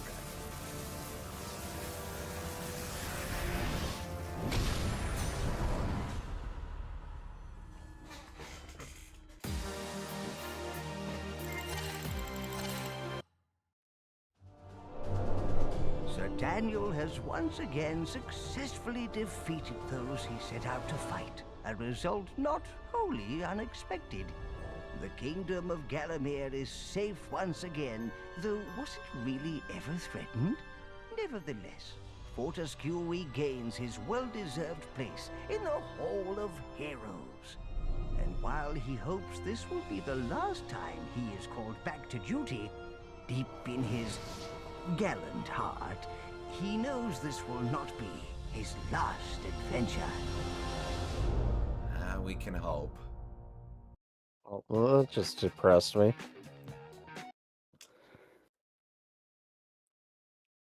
He kind of sounds like Super Macho Man when you're attacking him. A little bit. Select your character. All right. You wanted to see Parappa? Yeah. All right. Party. Again, we'll just run through here. There's the gang, and Sonny Funny is with them. Hey guys, do you want to go to the movies? The movies? No. Check out this new comic book. Wow, Joe Chin is such a great hero. Look how he handles all those bad guys. I guess being in your own comic would be cool. If you're into that sort of thing. My own comic book? I'd have to be a hero like Joe Chin. But how can I do that? Yeah, I know. I gotta believe. All right. Lack of animation aside, that is kind of true to form for Parappa. Yeah, I don't hate that intro sequence. I want to say they even got the same animator behind the first game for that one, or character designer for that one.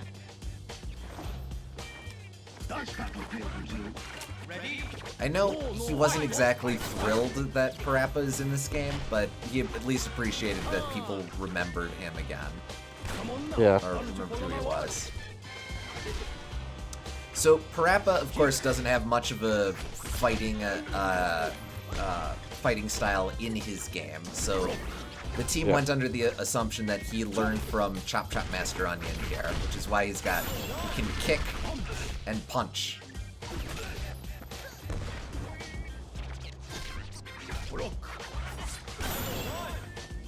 Alright, what are we doing for supers? Interesting. Okay, that's actually seems a bit useful. Just have to... There we go.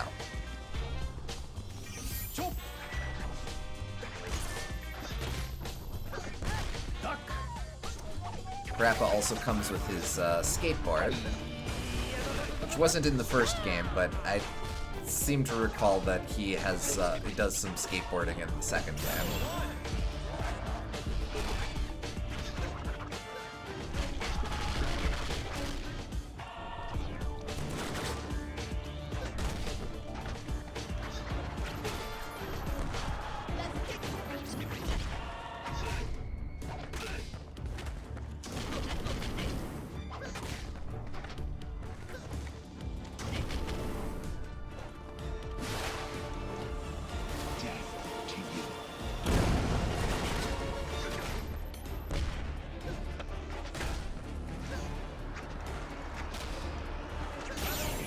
Level 2. Oh. Okay. Ah, man. Really hope we get Medieval 3 someday, especially if it got to be multi-plat. But a patch for 2's non-refilling fountains would be appreciated once I get to playing the Medieval game someday.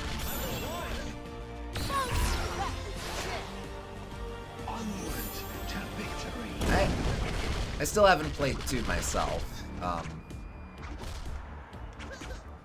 Guess I've played literally every other game in the series, which is to say, I've played the first game at least 3 different ways.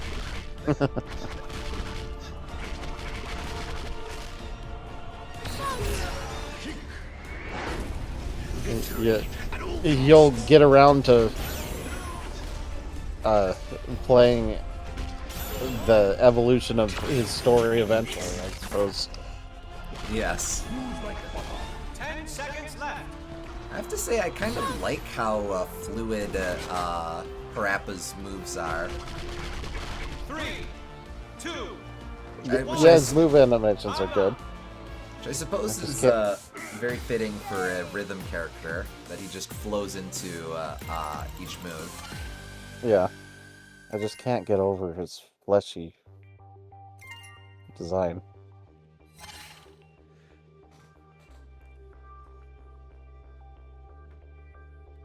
They should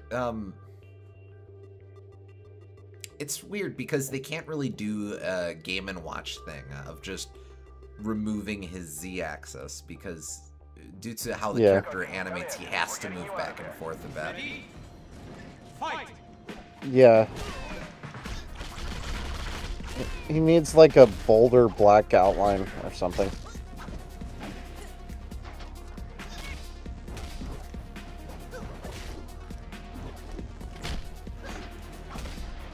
Kind of they could do it with like a Borderlands fake cell shading type thing. Yeah. Oh shoot. I can just generate AP orbs. Nice.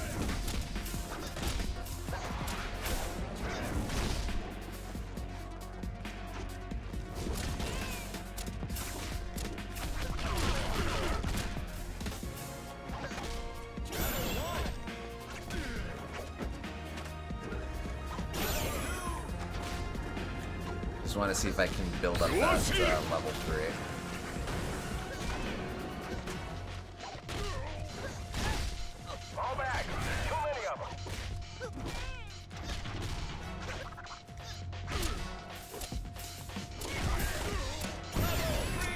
Alright, let's see what we got.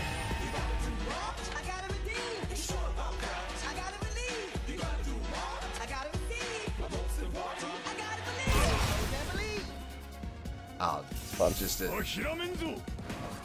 an instant kill. Okay. It is using the right song for that, though. I respect that.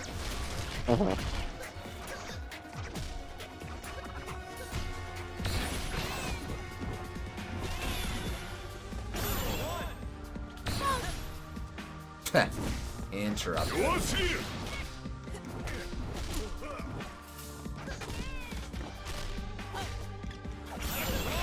You moron! I will annihilate you!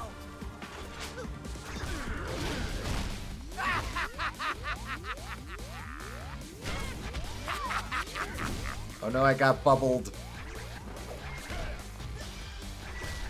Not really a bad thing. Well, nothing really matters in this game.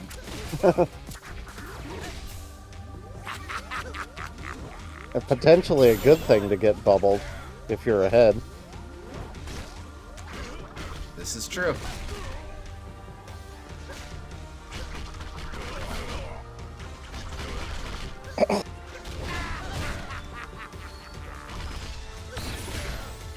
It looks like Toro has some sort of costume gimmick where you can, so he can be the game's stance fighter. Where depending on what costume he's in, he gets different moves.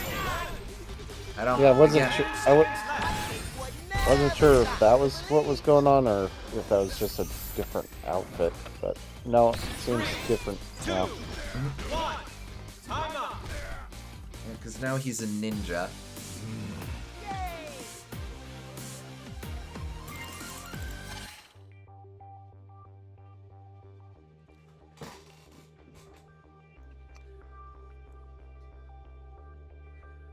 One other thing in this game that I haven't been able to show off, because I think you really have to work to unlock it, is this game features little characters that I think they're referred to as minions. But basically they're little chibi versions of non-fighters that can just show up and cheer you on. Danger lurking. Purely cosmetic, but it is a way that they got additional crossover material in here. Ready? Fight! Like, I believe Carmelita shows up in that capacity. Genuinely do not remember too many of the other ones. Maybe Chloe from Uncharted.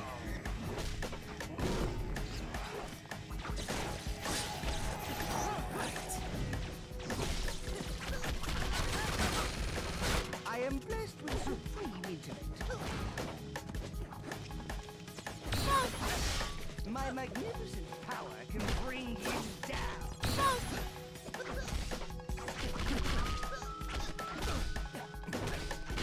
This should be a lot of fun.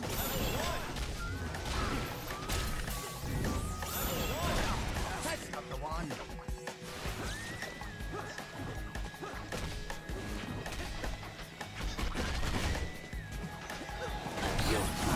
Don't blink, or else. So, is there any modes to this game besides versus and arcade ladder? There is a tournament mode, Which is basically just a series of verses. Yeah, but like if you're wondering if there's like a home run contest or anything, absolutely not. Disappointing. Yeah.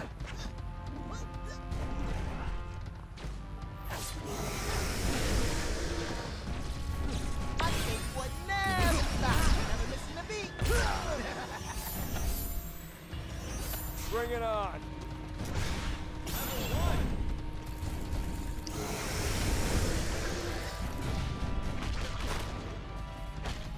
Look out!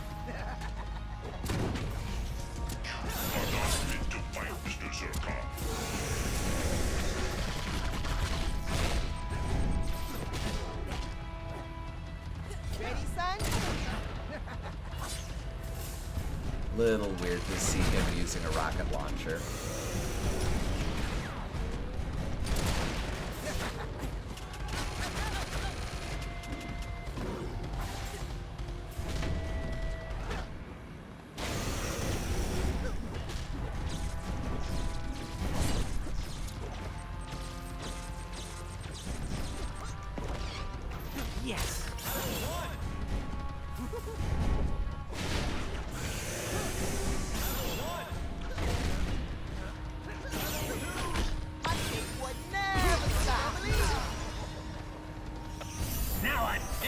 predict trouble ahead.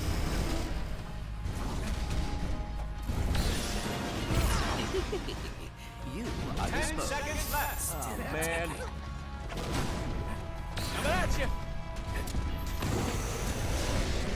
3, 2, 1. Time up.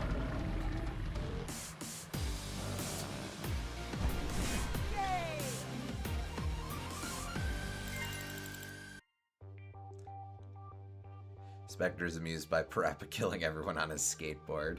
I mean, wouldn't you be?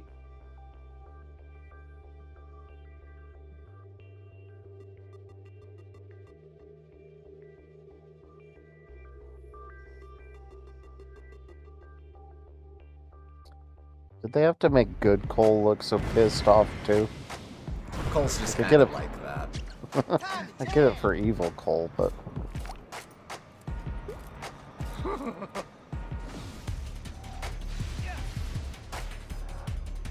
Prepare to die. Ready? Fight. Oh, Fetch. Fetch is who is my weird Cole for one of these types of games. She is the playable character of the final DLC campaign in standalone or whatever of infamous First Light. She's fun because she is a speedster sniper. gotcha. With neon powers. Yeah, that'd be cool.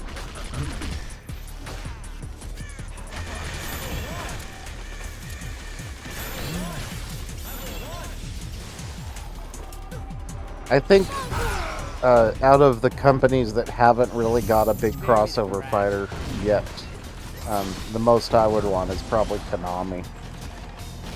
You could do a lot with them. Well, Konami does have Konami has Raiden. I just mean in general, Oh. not for this game. I mean, if they were to do a dedicated game that was all Konami characters, they would probably be the company I'd want that would do that the most. Now they've appeared in a couple crossover stuff, but yeah, like a fully dedicated thing. There's a lot of stuff you can work with them. Yeah. They probably have the highest density of characters that I care about that I would like to play as. That hasn't already been represented by some game like a Marvel versus Capcom or whatever. Yeah. Well, hell, Super Bomberman R is kind of a showing of what that could look like. Yeah. Because you get all the Hudson Soft properties too, and like you get Castlevania, you could have a Gradius stage, even a Vic Viper fighter if you want to get really crazy. Contra. Yeah, there's Bomberman, Bonk, you could do Alucard, obviously, Goemon, of course. And then Snake and Raiden. Frogger. Okay, Snake and Raiden, you get to do a third. You get to do a third Metal Gear character. Who do you pull? Revolver Ocelot, probably. Oh, that's fun. Is it young Ocelot or old Ocelot?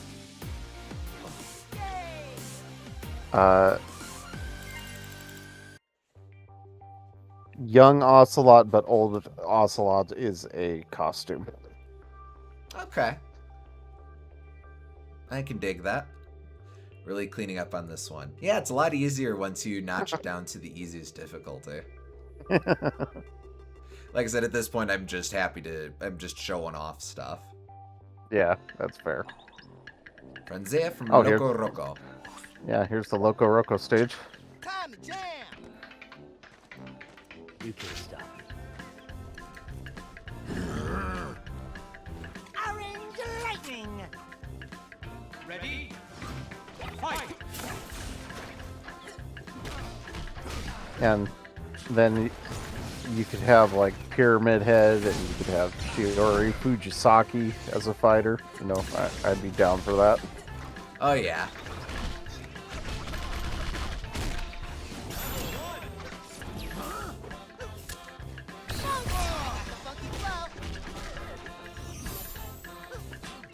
Master Higgins.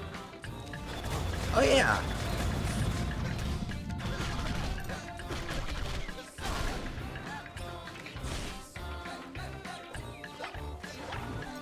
Some of these guys look a little out of place here.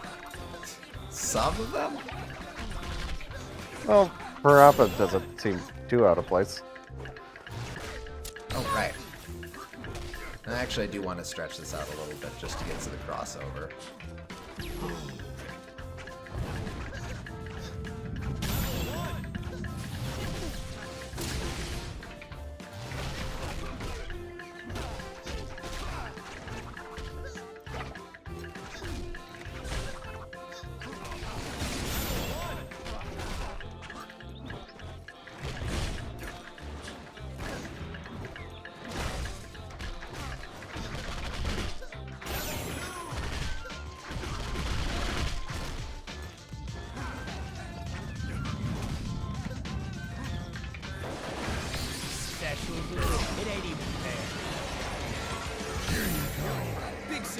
I was mistaken before. This is the Metal Gear stuff. Yeah. That's Ray. Yes. Specifically the modified Ray from the start of Revengeance. Yep. I don't know what it is, what the Ray is in the dojo stage then. Maybe from Killzone or something. Oh, I need to end this.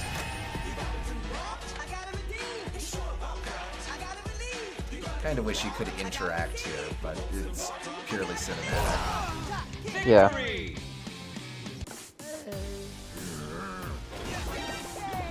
Even if it wouldn't make any difference, just like be able to go along with the music somehow. Yeah. I'm curious.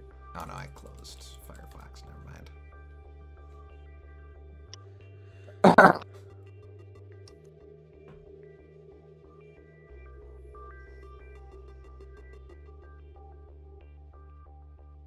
Good God, what a shift, yeah. Yes. Time to jam!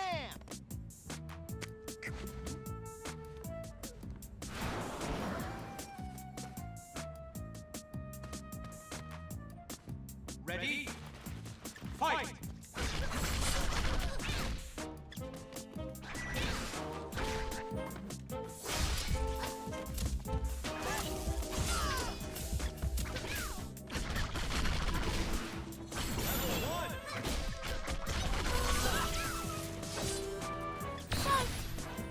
Oh.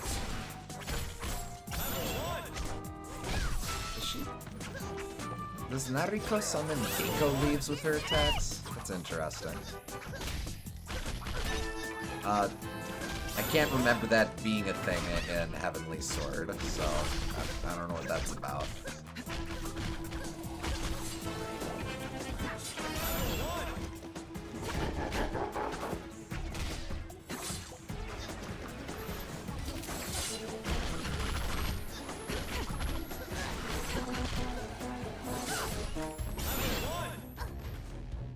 I'm just gonna go over here.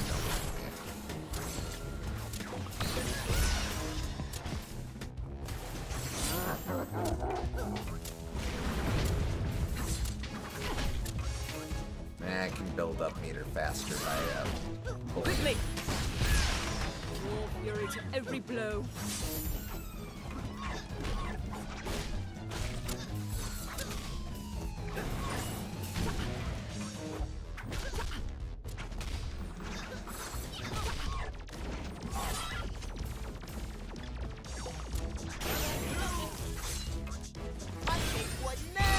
Victory!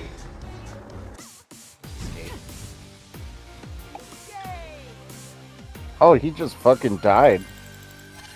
Yeah, rip Sackboy.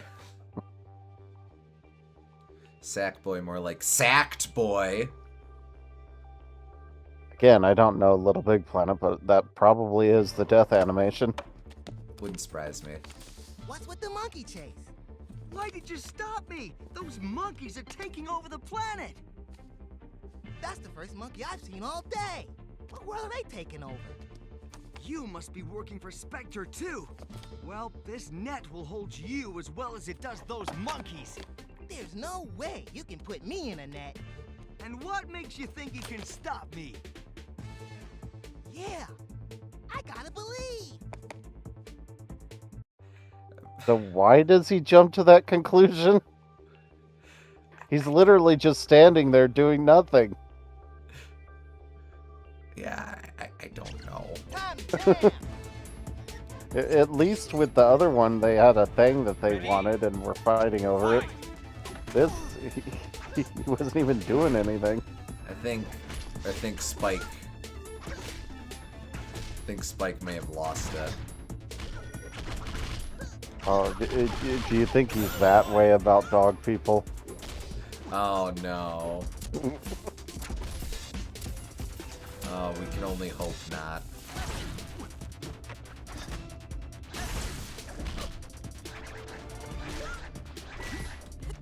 Battle of the guys who look weird in this art style.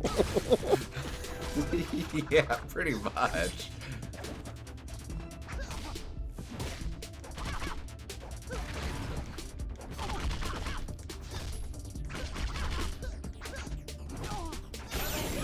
My skateboard never stops.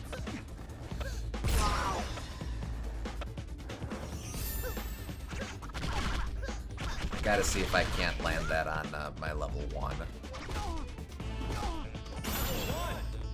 No, my level 1, not yours. Rolling into action. Never missing a beat. Let's kick it. Let's do this.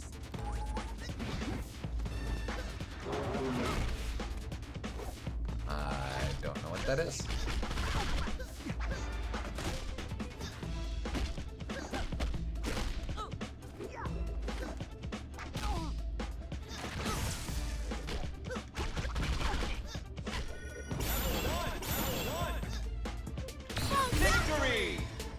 Is Ape Escape one of the greatest names for a video game ever, perhaps? Like, because it's a play on the Great Escape, and also the apes have escaped. Well, because, like, it's a rare instance where they were able to really cleanly translate the pun. In the original, it's Sabu Getchu, which is Sabu is monkey. Oh, I didn't know that. Indeed. So, and that just very cleanly translates to Ape Escape. Different joke, but... Power is an illusion. Absolute power is a seamless illusion. Ready? I think that's also a magazine quote.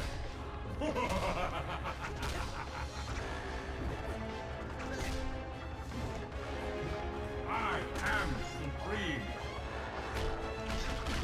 Oh, Parappa has a command grab. Easily replaced. Oh, hey. Do not hate. Let's take care of it. I won't say that there's not passion in this game, because there is. It's just, it feels like the core idea was flawed and it didn't have nearly enough time in the oven. Which is crazy because I think this had a fairly healthy 3-year dev cycle. But wow. Yeah, no, you definitely feel that.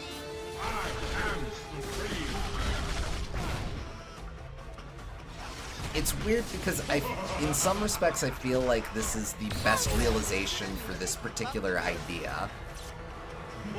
Like how they decided to do this take on a mascot fighter and stuff. Like, if you're going to do it with this specific rule set, I guess this is how, but... Never again. I cannot lose. I'll take care of this. It probably needed more playtesting and not just from kids. I bet they had a lot of kid playtesters and they liked it fine. But... I could see that, yeah. I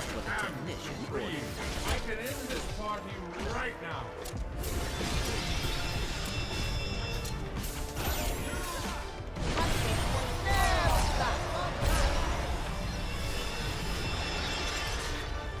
Oh man, I want to skate You've been into it. practicing. Victory! Easy. How could this happen? None have beaten me until now.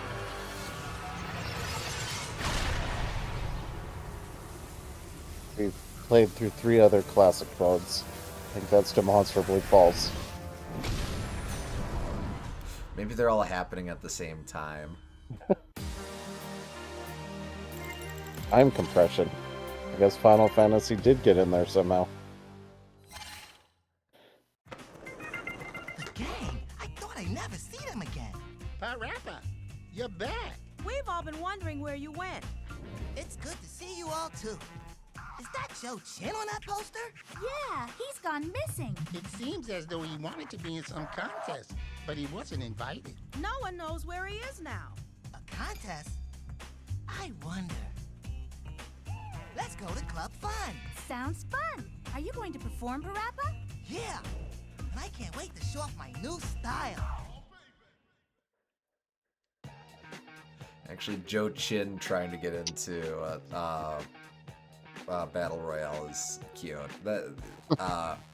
Again, the writing... In places, the writing is really on point. Yeah. Alright, it's starting to get late, so this should probably be where we break here. That makes sense. There's a lot more stuff we could look at, but it's all going to be variations of the same thing. Character goes, I want to do a thing. Let's look into this. Several fights later. Oh no, you have the thing that I want. You must be evil. Let's fight. And then they don't really address that, and then they fight against Polygon Man. Then they go back and they've got some power, and that's it. Yep. So, like, I actually think I'm a little fonder of this game on revisit, but it's maybe a little bit. I don't know. I think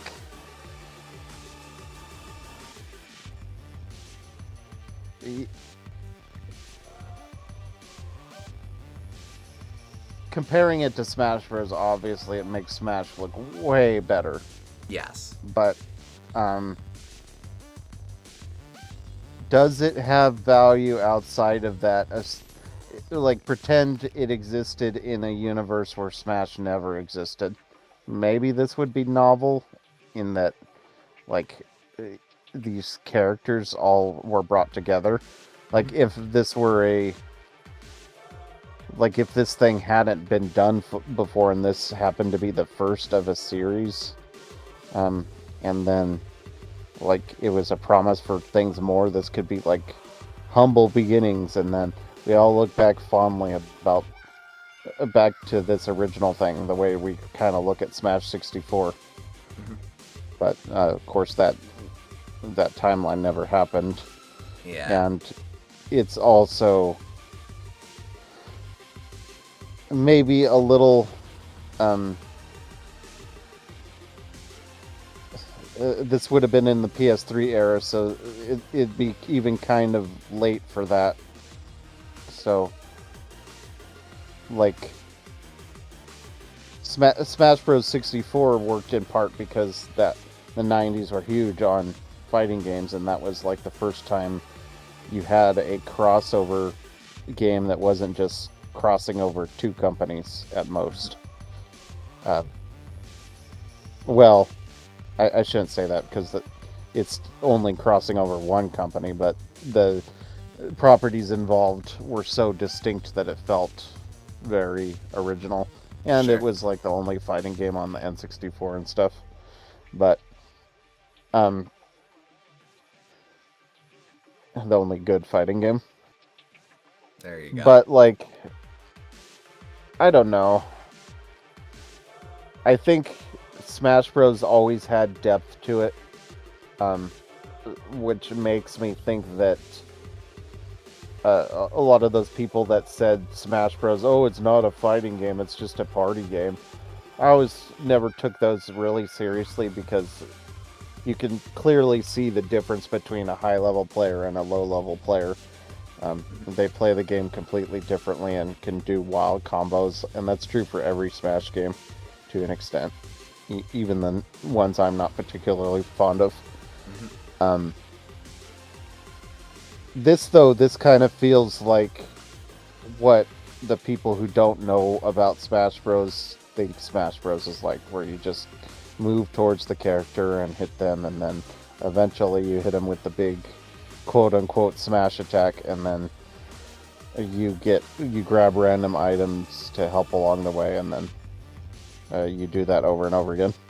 Yeah. Go ahead. I was just going to reiterate, it just feels so nothing. Like, yeah. I get the idea of making it based around the most hype attacks, and that's a fun idea on paper, but in practice it's just the entirety of the game doesn't matter except for one specific point. Well, you can't bursts. You don't want it to be the most hype attacks because you want the player to be able to turn their own thing into the most hype moments. Like, you don't want to over rely on big flashy moves because then you're just watching what the game wants you to watch. Like, that's the special thing about video games, is that you can turn a cool moment out of anything. And I'm not saying that, like, there's no room for a big final smash or whatever, but to have that be the whole game gets very stale, I think. Yeah. Why is Evil Cole the mascot at the games menu? I don't know. It's it rolls a random character on boot up. Oh, okay. It just happened to get Evil Cole. Interestingly, the menu is usually blue, but for Evil Cole they switch it to red. So a little bit of a neat touch. What about Redax? Since he's the villain, is he also red? I don't know. I don't know. I'd imagine they probably make it red for him, but like who did I see before? I saw Good Cole and Fat Princess, and they were both blue. But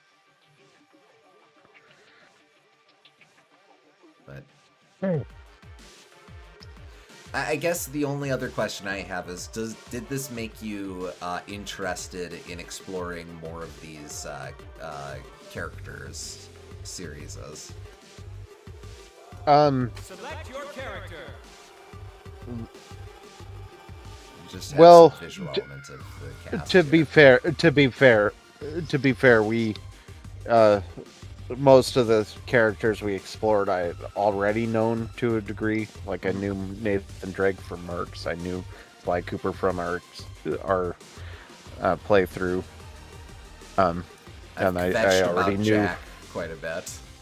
yeah, and I've seen a lot. I've seen playthroughs of Parappa the Rapper, so and I've seen your playthrough of Medieval as well.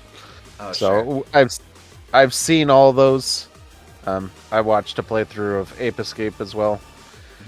So the characters we explored didn't really show off much for me, but I could imagine, like, you played Medieval because of this game, right? Yes. Yeah. I can definitely see that because his moveset is very fun and his victory animation is fun. So, if nothing else, I can see a little bit of that charm in here. Yeah, I think alphabetic. No, there. I think Sir Fortescue is like the one big win of this game's roster. Again, I understand that they really tried, but were limited to largely first parties. Fair enough.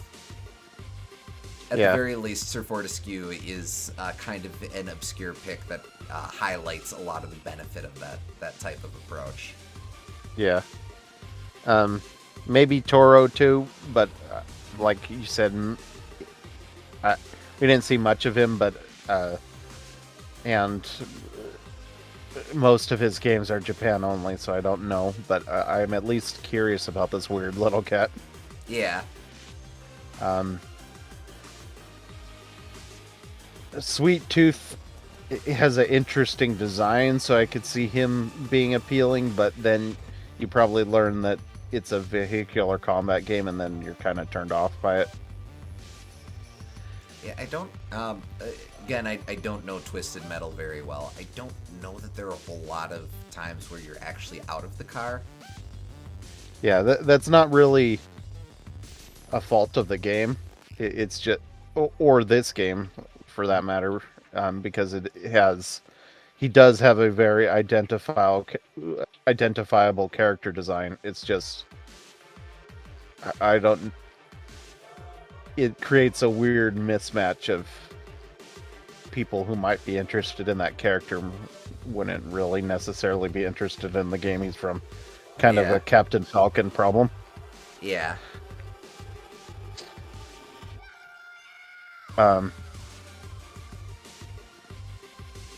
The rest of the characters, like, I don't know, they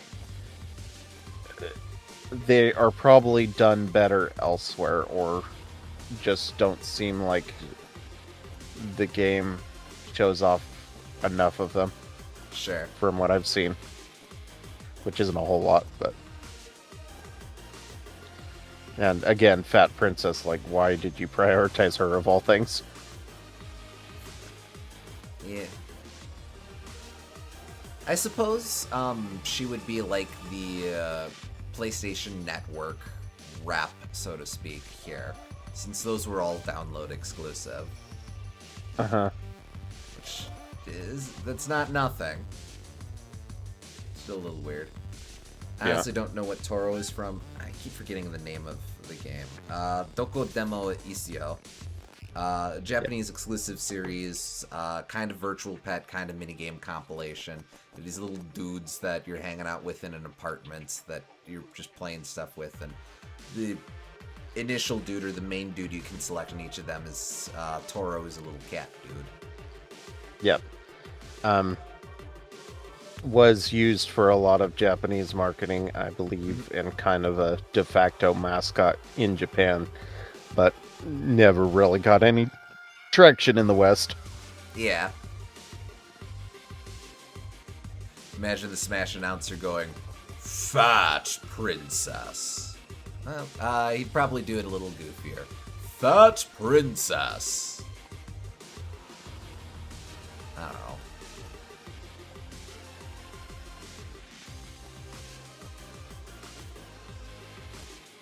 But yeah, I think this was a worthwhile experiment, I think, for Sony to embark on, seeing if they could do this sort of thing.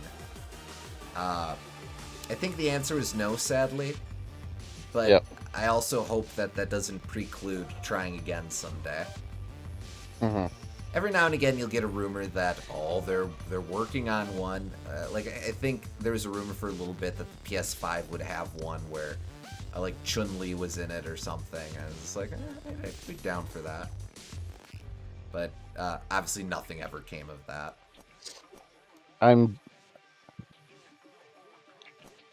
The only thing about that, though, is I wonder how many people would actually buy it or want it. A lot of, like, quote-unquote Smash speculation or related games like this, you get a lot of discussion, but then not a lot of interest in playing it, really. Which is why you get like this initial rush for like Nickelodeon All-Stars, and then no one ever plays it. Yeah, that's true, yeah. So it's a game that people love to talk about, but unfortunately it's hard for any game that isn't Smash to break into it and form competition to Smash. Yeah. I think the way to do it is to probably start small again. Start over, work your way up. Don't just focus on getting the fundamentals and go from there.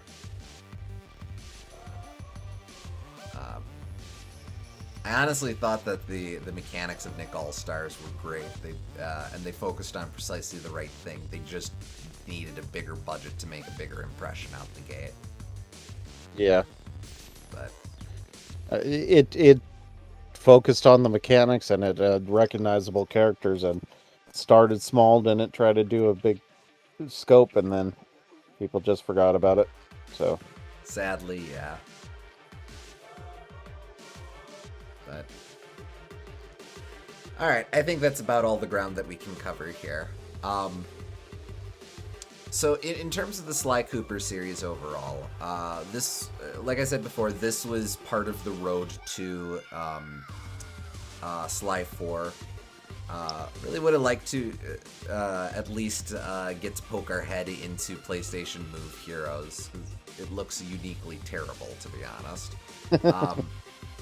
And I think that's kind of another interesting data point in the road to Sly 4. But that's okay. We got this, and then a couple months later, I forget how deep into 2013 it was, we would get Sly Cooper, Thieves in Time, the next and currently final mainline title in the series. Though not the last title that we'll be exploring. There's technically 2 more for us to look at. I don't know when exactly we'll sequence in that last one. There's a couple. We could do it partway into our Thieves in Time playthrough, but something to worry about down the line. For next week, we will begin Sly 4. Okay.